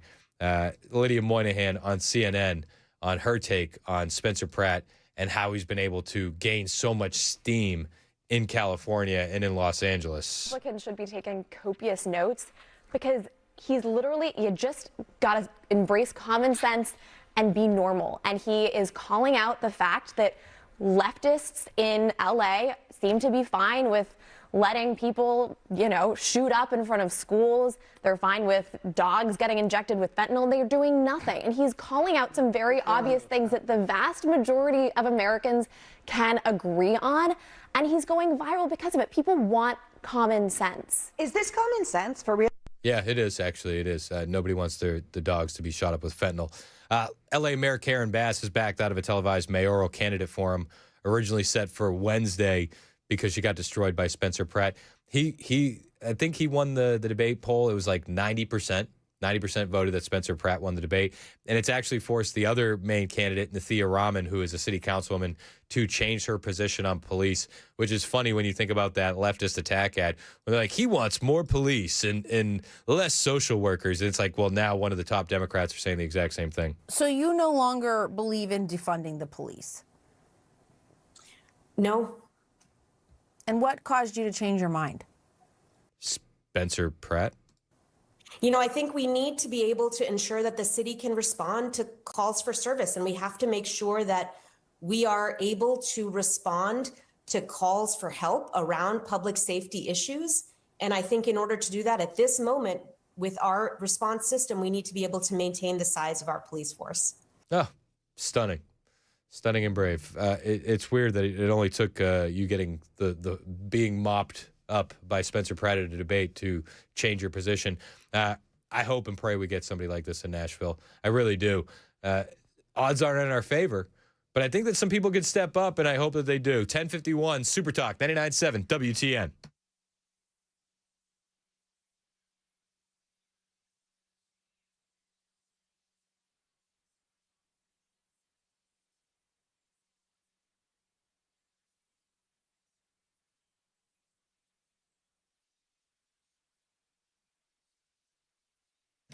Hey, what's up? It's Chris Hand here from my friends at Zero Res Nashville. Real life in my house, 4 kids, 2 dogs, and we're always looking for things that'll make the house healthier and a little bit cleaner.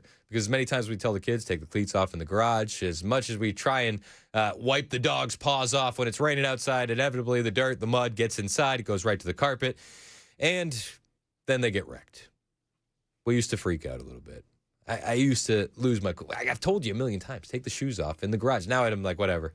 We'll just call Zero Res. They're essentially on speed dial. What we love about them is they don't use harsh chemicals or soaps that leave residue behind. That means the carpets are going to be clean, but they're going to be safe for the whole family and the pets, which fits right in with the whole Maha idea of keeping our homes healthier. And the difference is going to be obvious right away if you use our friends at Zero Res. The carpets are going to look better, feel softer, and dry faster than any cleaning you've ever had before. And I'm not the only one singing their praises. They've got thousands of reviews, one of the best ratings in Nashville right now. 2- and 3-room specials are going on. 615-535-9376. Call them, book them. 615-535-9376. Or you can always book online, ZeroResNashville.com.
All right, got 2 high schools in Williamson County under lockdown after bomb threats were reported. There's also a school in Jackson under lockdown for a bomb threat this morning. So we're following those stories, also following the hantavirus issue, and then President Trump rejecting Iran's latest proposal to end the war and more. Coming up at 11 on Super Talk 99.7 WTN. Praying for all those schools. Hope it is nothing and just yes, sir. Just threats. But yes, you know the authorities are involved, and we'll keep you updated. Ken Weaver is in the newsroom, and I'm getting fact checked on the text line. Uh-oh. Yep. Jeremiah, he's a liberal. He always gets mad whenever I call him a liberal, but he's defending commies. So I mean, you tell me. He said, fact check. Karen Bass was not in Cuba 20 years ago. It was 50 in the 70s. And you say she was learning to make bombs. She denies that. Okay, sorry. I misspoke. You're right. It wasn't 2006. It was the 70s. Fair enough. He sure owned me there. This was Spencer Pratt talking about it on the Joe Rogan podcast. I think she went to Cuba 30 times to learn how to build bombs and bomb America when she was part of the Benito Ramos brigade. She never, ever said she had any problem with being like a Cuban communist terrorist until Biden was going to pick her as VP. And then they made her say, I denounce that I was trying to blow up the Capitol with my terrorist cell when I was younger. So there is some connections between the group that Karen Bass was involved in. 1983 U.S. Capitol bombing was carried out by the May 19th Communist Organization, M19. Some of the M19 members had Venceremos Brigade ties. There were even FBI allegations in the 1970s that some Venceremos Brigade participants received weapons and guerrilla training. So, you tell me. And then you look at the damage that Karen Bass has done in Los Angeles, and totally not a commie. Totally not. Everything's fine. Everything's fine. Why wouldn't you vote for Karen Bass? Oh, absolutely. Over Spencer Pratt? I mean, some reality TV star? She was just hanging out with the commies in Cuba. You sure about that? That got bomb training. And then had ties to groups that actually bombed the U.S. Capitol. Allegedly. Well, that happened. I think she went to Cuba 30 times to learn how to build bombs and bomb America when she was part of the Benito Ramos brigade. She never, ever said she had any problem with being like a Cuban communist terrorist until Biden was going to pick her as VP. And then they made her say, I denounce that I was trying to blow up the Capitol with my terrorist cell when I... Weird. It's 11 o'clock. Super Talk 99.7 WTN.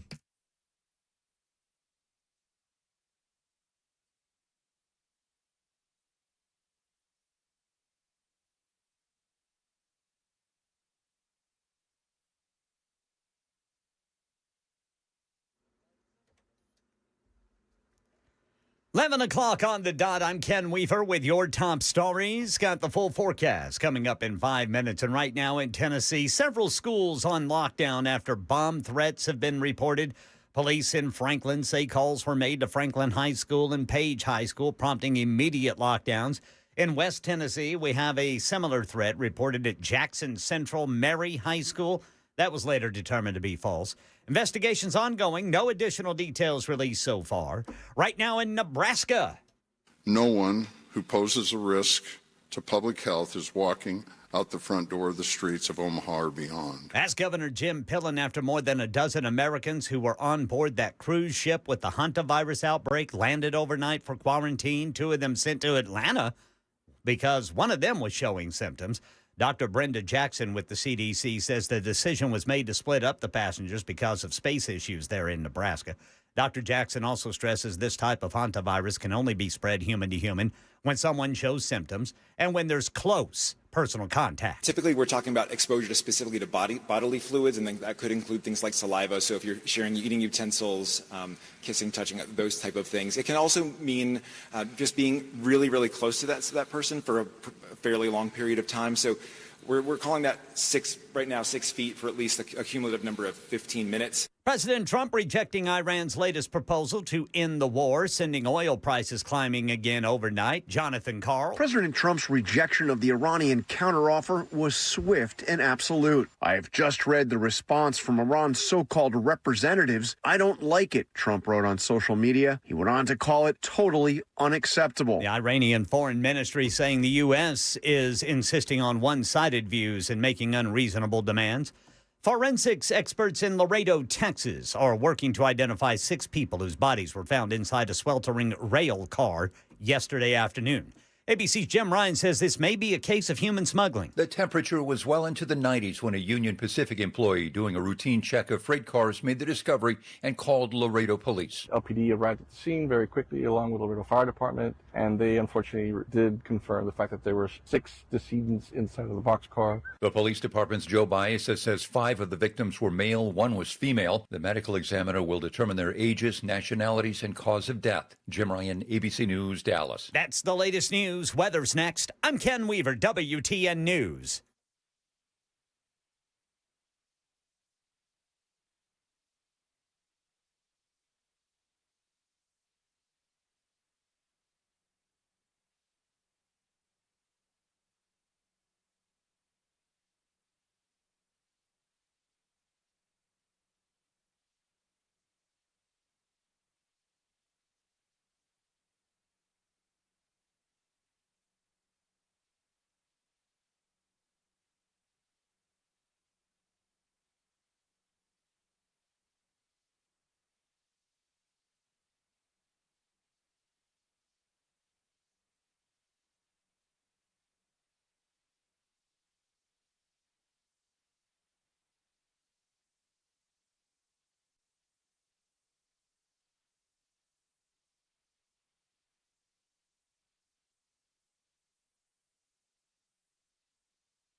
.1106 on Super Talk 99.7 WTN. Hey, how are you? My name is Chris Hand. The show is brought to you by Better Water LLC, water filtration systems, water softeners, betterwater.com. Appreciate you guys joining the show, however you may be joining the show on one of the apps, the FM dial. Maybe you're watching us on YouTube or Rumble. Again, however you're tuning in, thank you. I got a lot of kids to feed, so we appreciate it. We really do. President Trump in the Oval Office a little while ago, pushing the Trump RX and reducing drug prices. And we got some questions from the press on what's going on in Iran. Some people are saying some big moves could be coming soon because President Trump says a large group of generals is waiting to talk to him right now. Well, that's good. Is it bridge and power plant day? It might be bridge and power plant day. This is the president moments ago. Oh, if the computer never loads on time. I tell you what, I was there. I was ready to go. It was the computer that stalled. Being waited on by a large group of generals, and that's also important, you know, having to do with the absolutely lovely country of Iran. That's the way they pronounce it. Well, we will get started then. Okay. Mr. President. Okay. I'm being waited on by generals, so you better speed this up. Clock's ticking for everybody, I guess. Yikes. President Trump in the Oval Office also said that he now calls the Democrats Democrats because they are so dumb. Okay. I'm here for it. Let's listen. This is the president moments ago. If I was out of office, I wouldn't have been. I was hunted by some very bad people. Now I'm the hunter. It's much better when you're the hunter. But these are bad people, and they'll give you no support at all, no matter how good it is. I mean, as an example, I don't know what the numbers are, but if we go to Congress to get something approved, which we get, but you can say that we're going to reduce drug prices by 80%, and we won't get one Democrat vote. I don't know how they get away with it. That's why we call them the Democrats. We have a new name. They're Democrats because they're dumb. They're dumb people, and then they just can't do it. I've been waiting so long for them to change, but they just keep losing. And I've been waiting for them to change. That's the president inside the Oval Office. He did have more to say about Iran as the press started asking questions. This is the president. Rejected a deal from Iran over the weekend. Can you tell us anything about that proposal and what, if any, effort will be made to break this deal? Yeah, it was just unacceptable. You know, a lot of people said, well, does he have a plan? Yeah, of course I do have the best plan.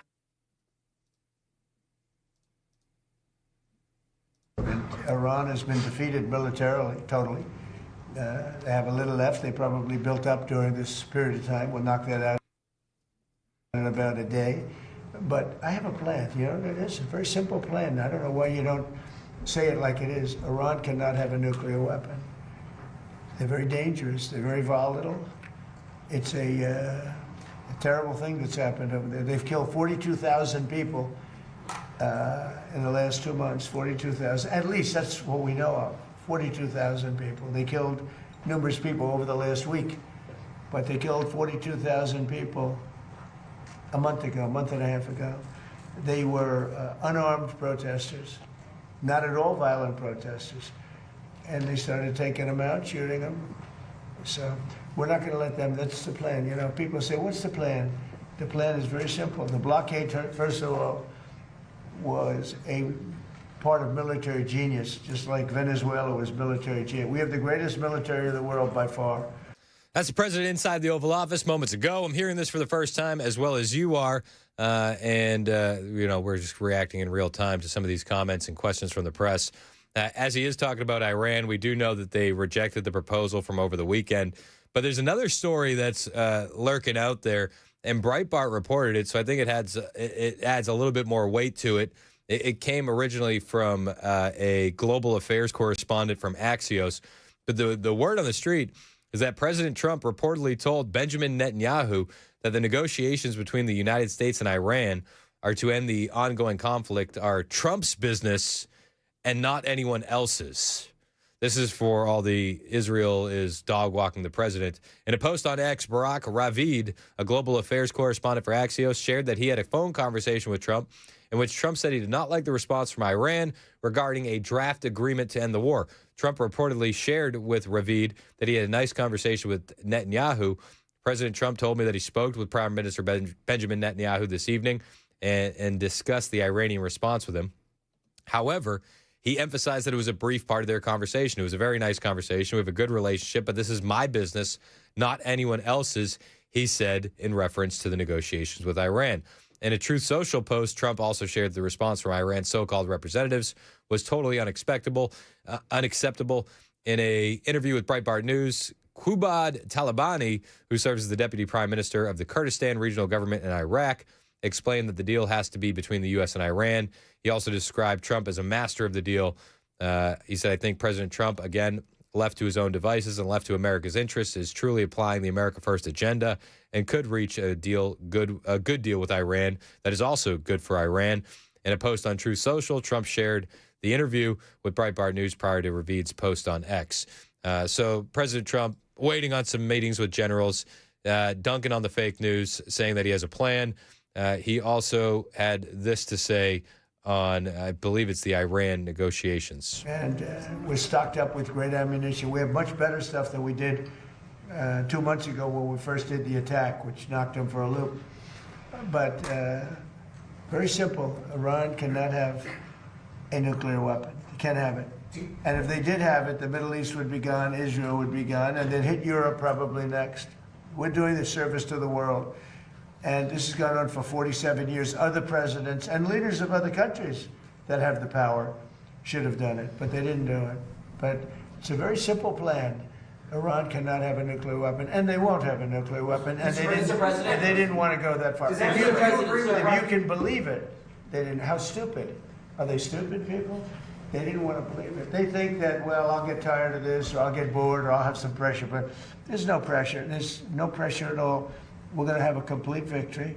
We've already, in theory, had a complete victory from the military standpoint. The military, look, their Navy is dead. They have 159 ships. Right now they have 0, other than the little speedboats that go around that got taken out 8 a day by us. They have no Air Force. They have no anti-aircraft. Now, they probably put the shoulder jobs into service over the last 3 weeks, probably. But essentially, they have no anti-aircraft, they have no radar. And frankly, their leaders have been killed at the first level, second level, and half at the third level. And then they come back and they want to negotiate, and they give us it's a stupid proposal. And nobody would take it, although Obama would have taken it. Biden would have taken it. What they took was far worse. It's a stupid proposal. No one would take it except Obama or Biden. He went on to say that Iran told him specifically that they would only allow the U.S. or China. Only those two countries would be capable of retrieving the nuclear dust. Taking it. What they took was far worse. So we stopped him twice. We stopped him when I terminated the worst deal probably ever made in the history of our country in terms of defense. That was the Iran nuclear deal penned by Barack Hussein Obama. That would have given Iran a nuclear weapon within a year. They would have had it years ago. I terminated that in my first term. And then when that beautiful plane right there hit them hard, we really hit them hard. And they told me, I want to just tell you this because they like to say, oh, well, maybe it wasn't that hard a hit. Iran told me very strongly, because they intend to give us the nuclear dust, as I call it. It's easier than talking about other terms because it's a term everyone knows. But the nuclear dust, which is what we hit, they told me, number one, you're getting it, but you're going to have to take it out because the site was so obliterated that there's only 1 or 2 countries in the world that could get it. It's so deep and got hit so hard that there's no way they have the equipment to move it. You and China are the only 2 countries in the world that could take it out. So we talked about it, and they said, you'll have to take it out because we don't have the capability of doing it. So for those people that like to say that those great pilots in those great planes, well, we just ordered 22 more of them, new and improved, that those great pilots didn't do their job, they did their job. At 1 o'clock in the morning with no moon, no light, no nothing, every single bomb hit its targets. And then, as you know, we shot some incredible things. There's things that nobody else has. Nobody has a military like we have. We shot the Tomahawks from a submarine 200 miles away, and that went on top of it. But every one of those, including the Tomahawks, every one of those weapons and shots hit perfectly. And they said to me, just to put it on. So that's the president talking in the Oval Office moments ago on the negotiations with Iran, saying only 1 or 2 countries would be able to even retrieve the nuclear dust because it's so buried under the dirt. I'm monitoring the text line, and I got a text from one of these from a texter 3581 said Chris, how about some local updates? What's going on? Meanwhile, and your listening area, bomb threats are going off at local high schools. We are aware of the bomb threats that are taking place across Middle Tennessee. I don't have much new information for you on them at the time. I know it's Franklin High School, Page High School, Jackson Central Mary. This is just so you're aware, we are monitoring. Ken Weaver's back there trying to gain some more information on it. We don't have much information as it stands right now. State Department of Safety says they believe they are hoaxes, but they have to treat them seriously, so they are fully responding and fully investigating. There's also a couple of schools now in Rutherford County that have been impacted, Brother Chris. Smyrna High School, Laverne High School, also Holloway High School. Okay, so that's the latest. Hopefully hoaxes. It looks like they're hoaxes. This is what News 2 ABC. That's WKRN, right? This is their Yes, call sir. moments ago. If it'll load. News alert. You're watching News 2 at 11. I'm Peyton Kennedy. We're starting with a breaking news alert. Bomb threats have been reported at least 3 schools across Tennessee, including schools in Williamson County. Megan Fee is at the WKRN.com alert desk with what we know so far, Megan. Peyton, good morning to you. According to Franklin Police, bomb threats have been made to Franklin High School and Page High School this morning. Police say both schools have been placed on lockdown as officers are on scene combing the area. And also, just in the last hour, we've learned a bomb threat was also called to a high school in Jackson. Police there are on scene at Jackson Central Mary High School. They say there have been no reported acts of violence or injuries. The Department of Homeland Security is aware of these threats and just released a statement to News 2 saying in part, quote, the Department of Safety is aware of multiple reports of potential threats at schools across the state. Law enforcement is responding to each location out of an abundance of caution, including state troopers and Office of Homeland Security agents where needed. We have crews heading to multiple schools right now, and we'll keep you updated as we learn more about them. I mean, I say all that to say this. We're absolutely tracking this behind the scenes. I just don't have much new information. As Ken Weaver just mentioned, there are some high schools in Rutherford dealing with this as well, Smyrna and Laverne. It just looking like hoaxes to you, though, Ken? I'm sorry, what's that, Brother Chris? At this point, it appears to be hoaxes. Yes, that's what the Department of Public Safety and their statement said, that they all appear to be hoaxes, but they are still fully responding and fully investigating. Okay, so I mean, as they're responding, we don't have new information. It's like all I could do is speculate. And in situations like that where people have their kids in these schools, I don't really want to spend the time speculating on motive or what the reason could be. Let's get them cleared. Let's get them the all cleared, the all safe notice, and then we can have plenty of time to speculate what the reason is moving forward. But as of right now, there are some schools that are locked down. Ken Weaver is going to have the latest coming up here for you in the news at 11:30. But just know, behind the scenes, we are absolutely monitoring these threats. And we'll bring you all the latest information as soon as humanly possible here on Super Talk 99.7 WTN.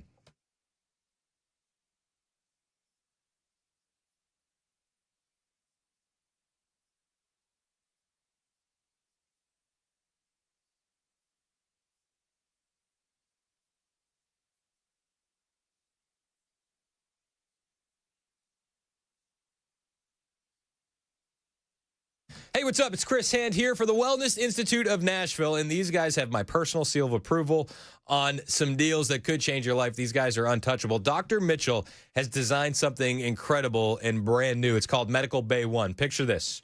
You're relaxing in what feels like an Artemis medical spaceship while it massages you, hits your body with full red and near infrared lasers, uses photon wavelengths to stimulate stem cells and regenerate tissues, and your cells light up because that's how God made them. About half your visit is going to be just soaking up that next level healing. The other half, their powerful non-surgical spinal decompression, no surgery, no injections, no painkillers needed. They're offering some epic spinal specials going on right now, $33 off each visit. Epic healing going on at the Wellness Institute of Nashville. You can go to painisbad.com to book your appointment. That's painisbad.com. Or you can pick up the phone and call Dr. Mitch directly, 615-246-5009, 615-246-5009. Launch your pain-free voyage today, painisbad.com.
All right, so we're monitoring the 6 schools placed on lockdown here in Tennessee. That includes Franklin High School, Page High School, in Rutherford County, Smyrna High School, Laverne High School, Holloway High School, then in West Tennessee, Jackson Central Mary High School. Placed on lockdown because of bomb threats. State Department of Safety thinks they are hoaxes, but they say law enforcement is responding, taking everything seriously, investigating to see where the threats are coming from. We've got that and more coming up at 11:30 on Super Talk 99.7 WTN. That's Ken Weaver in the newsroom. Again, he is monitoring all of this behind the scenes, and we appreciate him doing it. We got the best news guy in the business here for times just like this. I said I wasn't going to speculate, but I mean, it's hard not to look at this and say this is obviously coordinated, is it not? Looks like it to me, Brother Chris, but I don't know. We'll see. I mean, you know, the text line is they're going off. It says, seems like the left is big mad about redistricting. I don't know if we could pin that on them just yet. And I would lie to you if I said my head didn't go there, but it's just speculation. Crazy people do crazy things. That just plain and simple. And who knows what is actually happening in behind the scenes and what the motives are. But as soon as we get them, we'll have them for you here on Super Talk 99.7 WTN. Again, right now, it does appear like these are all hoaxes. We pray that they're hoaxes. Not a fun thing for any kid to be dealing with in the middle of class. And we pray that it gets resolved as quickly as humanly possible. Ken is back there. And should anything happen, Ken, you just break in at a moment's notice, and we'll go right back into the school coverage. In the meantime, we do have comments from the president inside the Oval Office moments ago discussing the Iran negotiations that are ongoing. President Trump was asked about removing the enriched uranium. He said, you said that they agreed to this. And he said, yeah, well, that was 2 days ago, and things change fast. Iranians agreed to allow the removal of all their enriched uranium. Yeah. Well, they did it 2 days ago. They didn't, okay? They did 2 days ago. They said, you're going to have to take it. We were going to go with them, but they changed their mind because they didn't put it in the paper. So when they sent us this document that we waited 4 days for, that should have taken 10 minutes to do, look, very simple. We get that. They guarantee no nuclear weapons for a very long period of time, and a couple of other minor things, but they just can't get there. So they agree with us, and then they take it back. But they said to us that it was so badly obliterated, was the word they actually used. That was my original word, that it got challenged by some of the fake news. And it wasn't challenged with any knowledge. It was just... So he's talking about the negotiations, and he says, they agreed that we could remove all the enriched uranium 2 days ago, but they changed their mind. I think this is what we're dealing with currently in Iran. We've talked about it a lot. You have two different factions that are in the middle of a power struggle when it comes to the parliament and the military. But he also said, he has a plan, and the plan is very simple. When things in war change, you have to be flexible, and he's going to be as flexible as he can be. My second term. But very simply, when they say, does he have a plan? Yeah, I have a plan. The plan is very simple. In war, you have to change. You have to be flexible. You have a lot of plans, but you have to do different plans in different days. But I have a great plan. But the plan is they cannot have a nuclear weapon. And they didn't say that in their letter. Mr. President. So you got to be flexible, says the President of the United States. President Trump also reveals once again that it was the Kurds that refused to hand over the weapons to the people of Iran, the weapons that were meant to help the people rise up in Iran. Sticky finger Kurds. We have some Kurds in the area. They get very mad when I say that, but I think that's just the reality of what happened on the ground. The president outlining that again. No weapons. They have no guns. We thought the Kurds were going to give us weapons, but the Kurds disappointed us. The Kurds take. They have a great reputation in Congress. Congress says, oh, they fight so hard. No, they fight hard when they get paid. So I'm very disappointed in the Kurds, but they were given. I said it wasn't going to work, by the way. I just have to say it. I disagreed with what they did. They gave it. I said, they'll never get there. And I was right. I like to be right. In this case, too bad, but we sent some guns with ammunition, and they were supposed to be delivered, but they kept it. I said they're going to keep it, but what do I know? I've only been doing this a short period of time. Sticky finger Kurds, People don't think it'd be like it is, but it do. He also said that he's losing a bit of patience and that the ceasefire deal, as it stands, life support. What? For the time being, the ceasefire remains in place? It's unbelievably weak, I would say. I would call it the weakest right now. After reading that piece of garbage they sent us, I didn't even finish reading it. They said, I'm not going to waste my time reading it. I would say it's one of the weakest right now. It's on life support. They understand. These are all medical people. Dr. Oz, life support is not a good thing. Do you agree? Bad prognostic. I would say the ceasefire is on massive life support, where the doctor walks in and says, sir, your loved one has approximately a 1% chance of living. Yeah. Mr. President. So that's the current status of the ceasefire deal. That was the President of the United States in the Oval Office about an hour ago, 30 minutes to an hour ago. Yeah. We're reacting to this in real time. It's the first time I heard it. 1% chance of living, he said, when it comes to the ceasefire deal. Life support. It's 11:30. Super Talk, 99.7 WTN.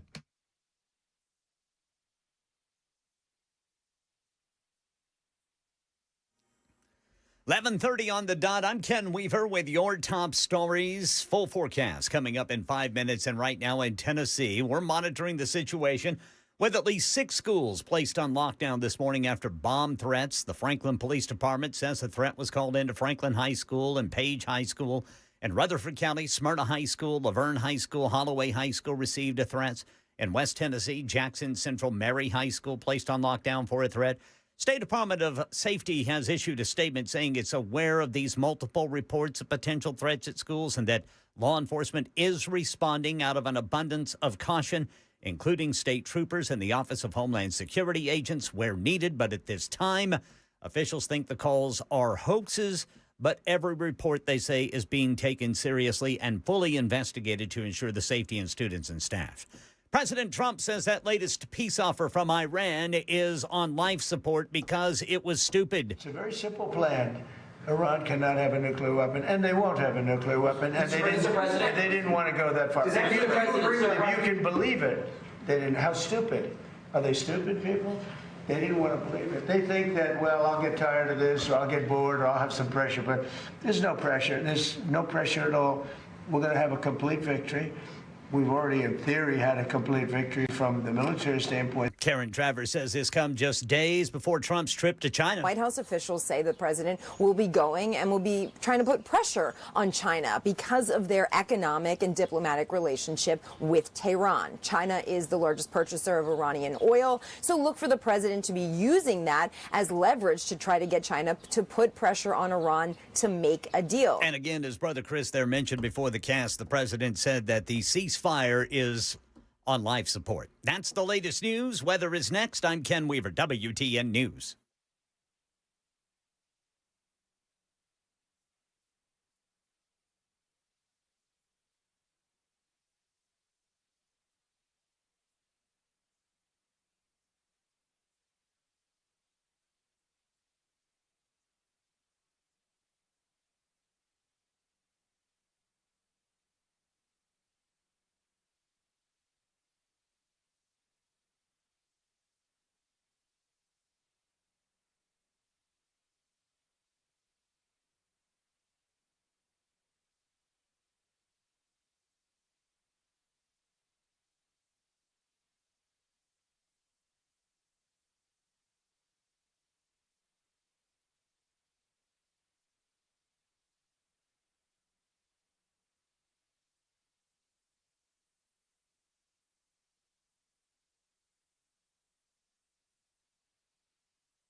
36 minutes past the hour on Super Talk 99.7 WTN. My name is Chris Hand. Show is brought to you by Better Water LLC, water filtration systems, water softeners, betterwater.com. There are some lockdowns happening across the state, several high schools in lockdown. Ken Weaver mentioned in the newscast, but I just want to mention again that we are covering this and we're following it behind the scenes. It does appear to be hoaxes at this time, but should anything develop, we'll break into regular programming and we'll have the latest for you here on Super Talk 99.7 WTN. Praying it's hoaxes. It looks like it's hoaxes, but I don't, We'll see. We'll see. So we're paying attention is basically the moral of the story. Ken, are you back there now? Yes, sir, Brother Chris. Did you hear what happened over the weekend? No. Well, young Bishop was so upset that he had to give the trophy and the crown back to nincompoops that he went out on Saturday and we had the Bombs for Moms baseball tournament. Right. And Bishop brought home a championship. All right. He brought home number one seed. They went undefeated. My 6-year-old, he won us a championship. All right. So we didn't go too long without championship gold in the Hand household. Is the moral of the story. That's right. And I just wanted to let you know that. Because I know secretly behind the scenes you have been rooting against those kids. Now, that is fake news, Brother Chris. Now, Jackson, maybe. I've been telling the kids that nobody liked them having the trophy. You were using that as motivation. I had to. He said, "Say no more, fam." And they went out there and just started hitting dingers. I said, "All right, kid." Dude, the tournament was nuts. We were in Columbia. So we were in Columbia, Tennessee all day. Yeah. I think it was Bradley Sports Park. I don't know the exact name. But it was beautiful, beautiful facility. But Brooks had a tournament. He was very determined. He worked hard. They didn't win the championship. And then it was like, all right, Bishop, it's on you. And Bishop actually practices. Bishop is 6. Brooks is 8. And Bishop practices with the older team a lot. Yeah. And that's kind of how this travel team caught wind of him. So it was his first time playing with his travel team. And it was so cool, dude. All of the older boys from Brooks's team, they hung out to watch the championship game. And we were at the baseball field, I kid you not, until 11:20 at night. All right. Bishop, I jacked him up on Coca-Cola before the championship game. I really did. He was like falling asleep during the game to decide who would go to the championship game because they had the number 1 seed. Yeah. And I was like, "Hey, bud. Here's a Coke. Here's a Coke." And he was ready to go. But like halfway through the game, he was doing the pee dance at second base. No, he was just ready for the pop flies. And like he was looking like a real baseball player. I mean, he's like grabbing his junk and spitting. Yes, He's sir. just like holding it. Yes, sir. As best he can. But yeah, they won. They won the championship. They won it for Mom. Well, congratulations. It was so fun. It was. We had so much fun. So once again, congratulations, Bishop. In the meantime, again, as we monitor the situation behind the scenes, we'll bring you any updates on the school lockdowns happening across the state. But right now, we do have to jump into the lightning round. It's the lightning round with Chris Hand. We do it every day at this time. All the stories that wouldn't fill a whole segment, stories that we didn't have a chance to get to, and all around just wildness. We like to call it the lightning round. First story in the lightning round. Who are you going with? Rubio or Vance? Scott Jennings had a thought on this over the weekend. He says that if Vance goes for it, that he doesn't think Rubio runs. Oh, interesting. I thought this was interesting as well. Scott Jennings is super connected, so I think when he says that, it holds a little bit of weight. This was Jennings over the weekend. Yeah, look, Rubio, you talk to people, hardcore MAGA voters. I think more than anybody else in the administration, Rubio has outkicked his coverage based on the expectations for him, A, with that crowd, and B, for the old world normie Republicans who've always loved Rubio. They're like, this guy is terrific. So I agree with Brad on the buzz. My assumption is, and Rubio has said this, Vance and Rubio will not run against each other. And so however this shakes out, and I still think it would be enormously difficult to take the nomination away from a sitting vice president if he wants to get it. I think that's fair, but less fun. That's kind of my thoughts around it. Although people have been going at Tucker pretty hard for some questions around Peter Thiel and Palantir. And I wonder how long it goes until that conversation consumes J.D. Vance. Because, I don't know if you know this, Thiel was one of the big funders for Vance's Senate campaign. And J.D.'s son, Tucker's son, Buckley, works inside the Vance office. So I wonder how long they can keep those orbits without, colliding into each other. Because a lot of people are anti-Tucker these days. They're doing a good job so far. But the more they go down the Palantir-Peter Thiel road, I think the closer we get to a Vance breakdown. I could be wrong. I'm just reading the tea leaves. Got another story for you here in the lightning round. This is pretty cool. Trump announced this over the weekend. All American agencies, all federal agencies, I should say, are now required to buy American, no excuses. And I think that this is absolutely fantastic. Why not buy American? Like, why should we be giving our money to countries that hate us overseas? Donald Trump on Truth Social. All federal agencies must buy American, no excuses, all caps. For decades, Washington politicians sent your taxpayer dollars overseas and let foreign countries rip us off while our workers, factories, and supply chains were left behind. That betrayal is over. My administration is strengthening Made in America laws, ending waiver loopholes, and stopping the federal government from buying foreign products when great American products are available. And to the D.C. bureaucrats, no more handing out waivers like candy. No more rubber stamping exemptions for foreign products while American workers get shafted. We are putting American workers, American factories, and American supply chains first, all caps. Bigger, better, and stronger than ever before. I already signed Executive Order 14392 to crack down on fake Made in America claims, and we are enforcing it hard. No more games, no more fake labels, no more ripping off the American taxpayer. America first means buy American. President Donald J. Trump. I love the focus on this. I think that's huge. Got another story for you here in the lightning round. So a lot of graduations are starting to happen, right? It's starting to heat up. Well, NC State, the graduates there had a heck of a surprise. The students went nuts after a donor during his commencement speech announced that he is paying off all their senior year debts. Anil Kochar and his wife decided to gift all of the 200 graduates in North Carolina State's family.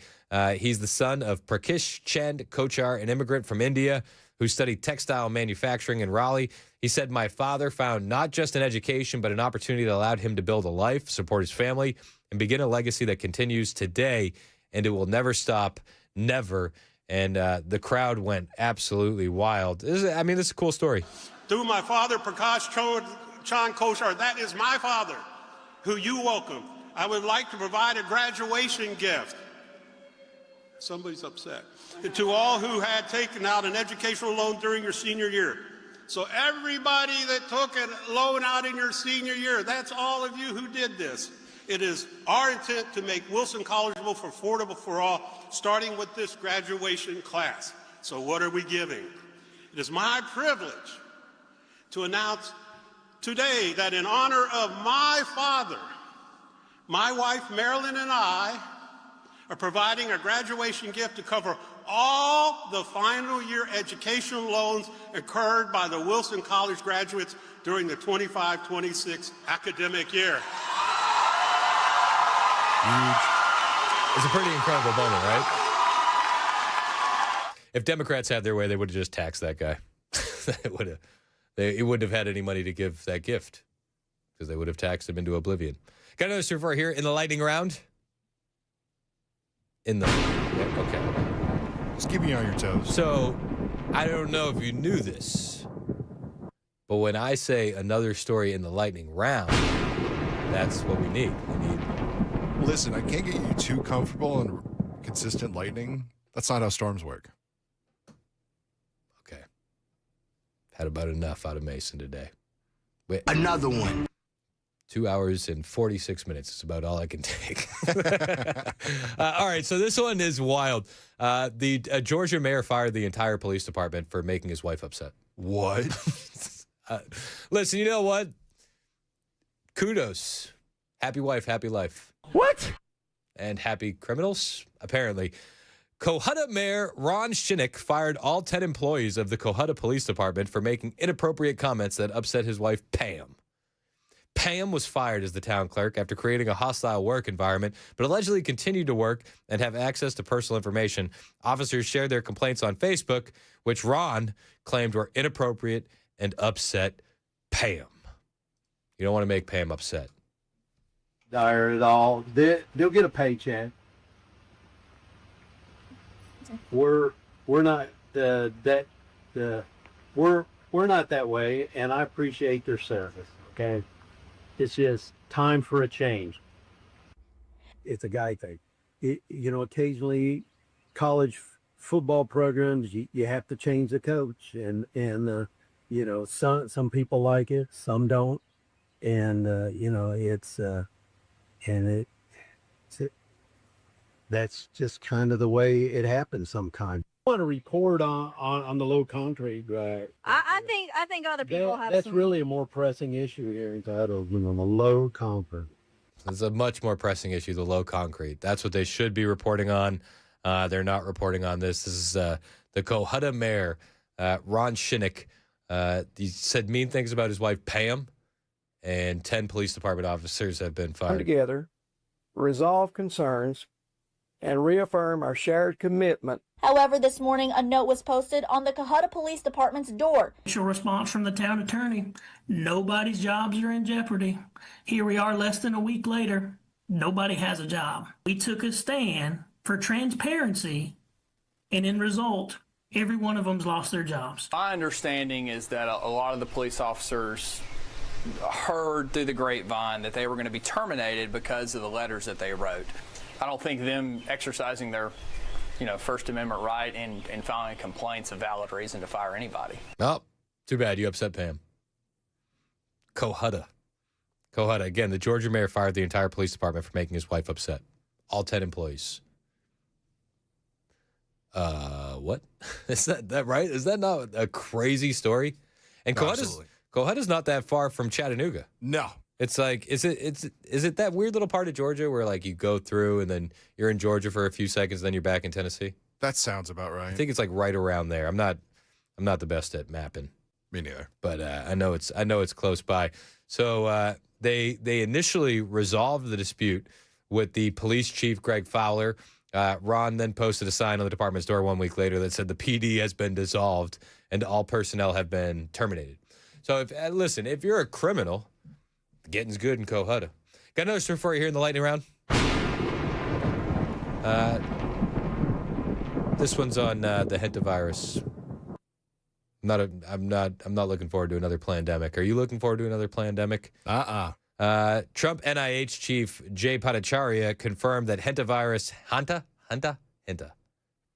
You say tomato, I say tomato. Hantavirus is not COVID, and he said that no lockdowns are incoming.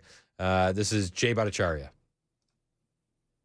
In touch with the WHO, we're in touch with the international health organizations, including the one in Spain, and we have been providing technical assistance to all of those organizations all the way through.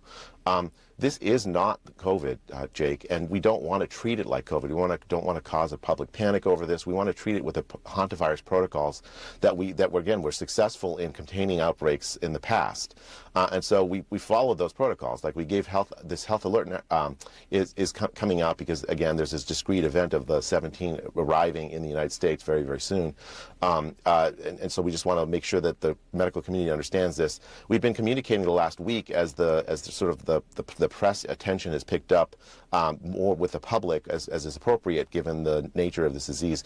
The key message I want to send to your audience is that this is not COVID. Mm-hmm. This is not going to lead to the kind of outbreak. And I was pleased to hear your the opening segment where you emphasize that, because we shouldn't be panicking when the evidence doesn't warrant it. Yeah, I hear you.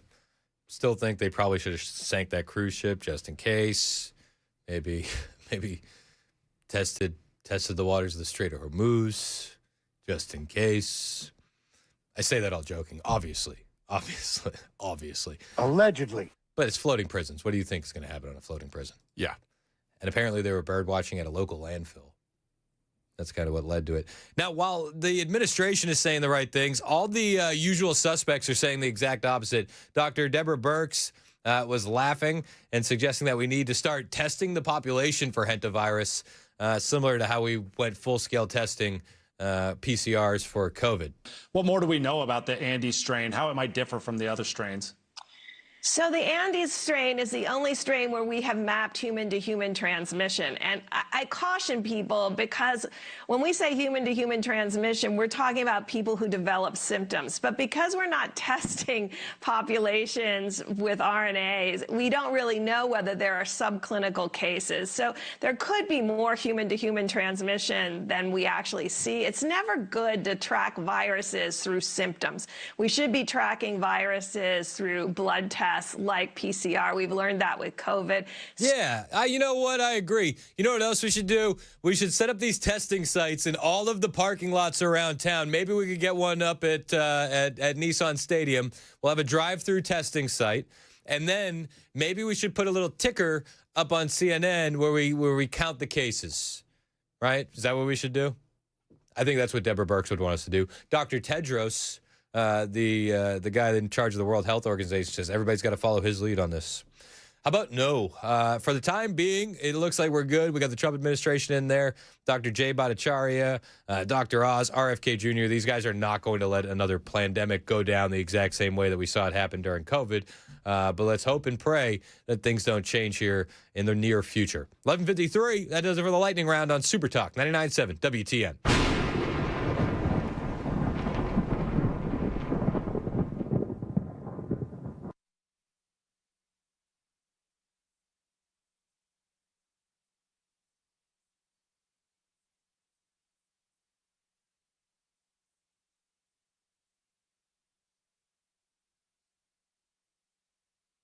Hey, what's up? It's Chris Hand here from my friend Shane Ring over at Cover Nash. If you need some health insurance, you can get health insurance today. You don't have to wait for open enrollment. That's a myth that the big insurance guys want you to believe. It is just that. It is a myth. With Cover Nash, you can get covered today. Right now, no waiting, no gimmicks. You missed open enrollment, no problem. You're sick of overpriced junk insurance, you're in the right place. If you lost your job coverage, well, this is the place to call. Cover Nash partners with over 75 top-rated insurance companies, and we're talking brand new nationwide PPO options with deductibles as low as $250, flat $50 doctor visits, ACA-compliant plans with free preventative care. Whether it's just you or the whole family, or you want to handle the small business or you're self-employed, there is a plan for you. Stop overpaying, stop waiting, and stop thinking you're stuck. Call Shane Ring today. He'll break it down for you, and he'll save you some money. 615-465-0023, 615-465-0023. Cover Nash is going to give you health insurance on your terms, not the government's. CoverNash.com.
11:58, Super Talk 99.7 WTN. 2 minutes away from the headlines with Ken Weaver. We are monitoring the bomb threats all over Middle Tennessee and Tennessee in general. 6 schools. It's insane. It's obviously a hoax. But, we'll pay attention as best we can. And should any news break, we got the best news guy in the business in the back. We have an above average producer and Mason Fleming. Average. Chad Benson's in here too. What's up? What's going on, dude? Look at that there. Above average. Woo! Like that. Just hanging out, dude. How are you, brother? I'm good, man. You have a good weekend?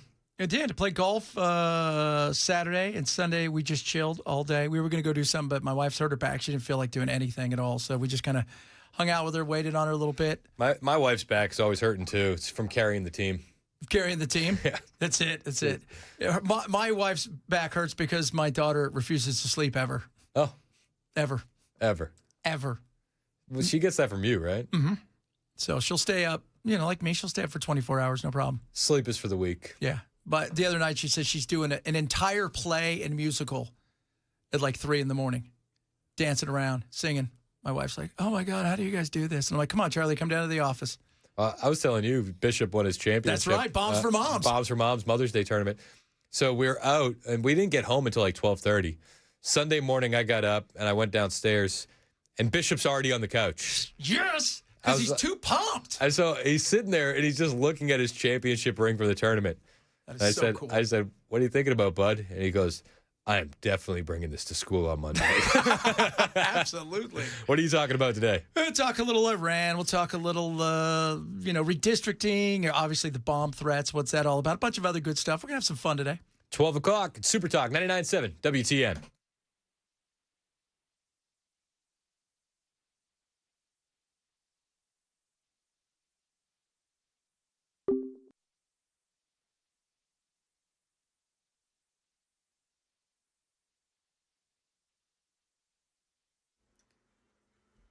$12 on the dot. I'm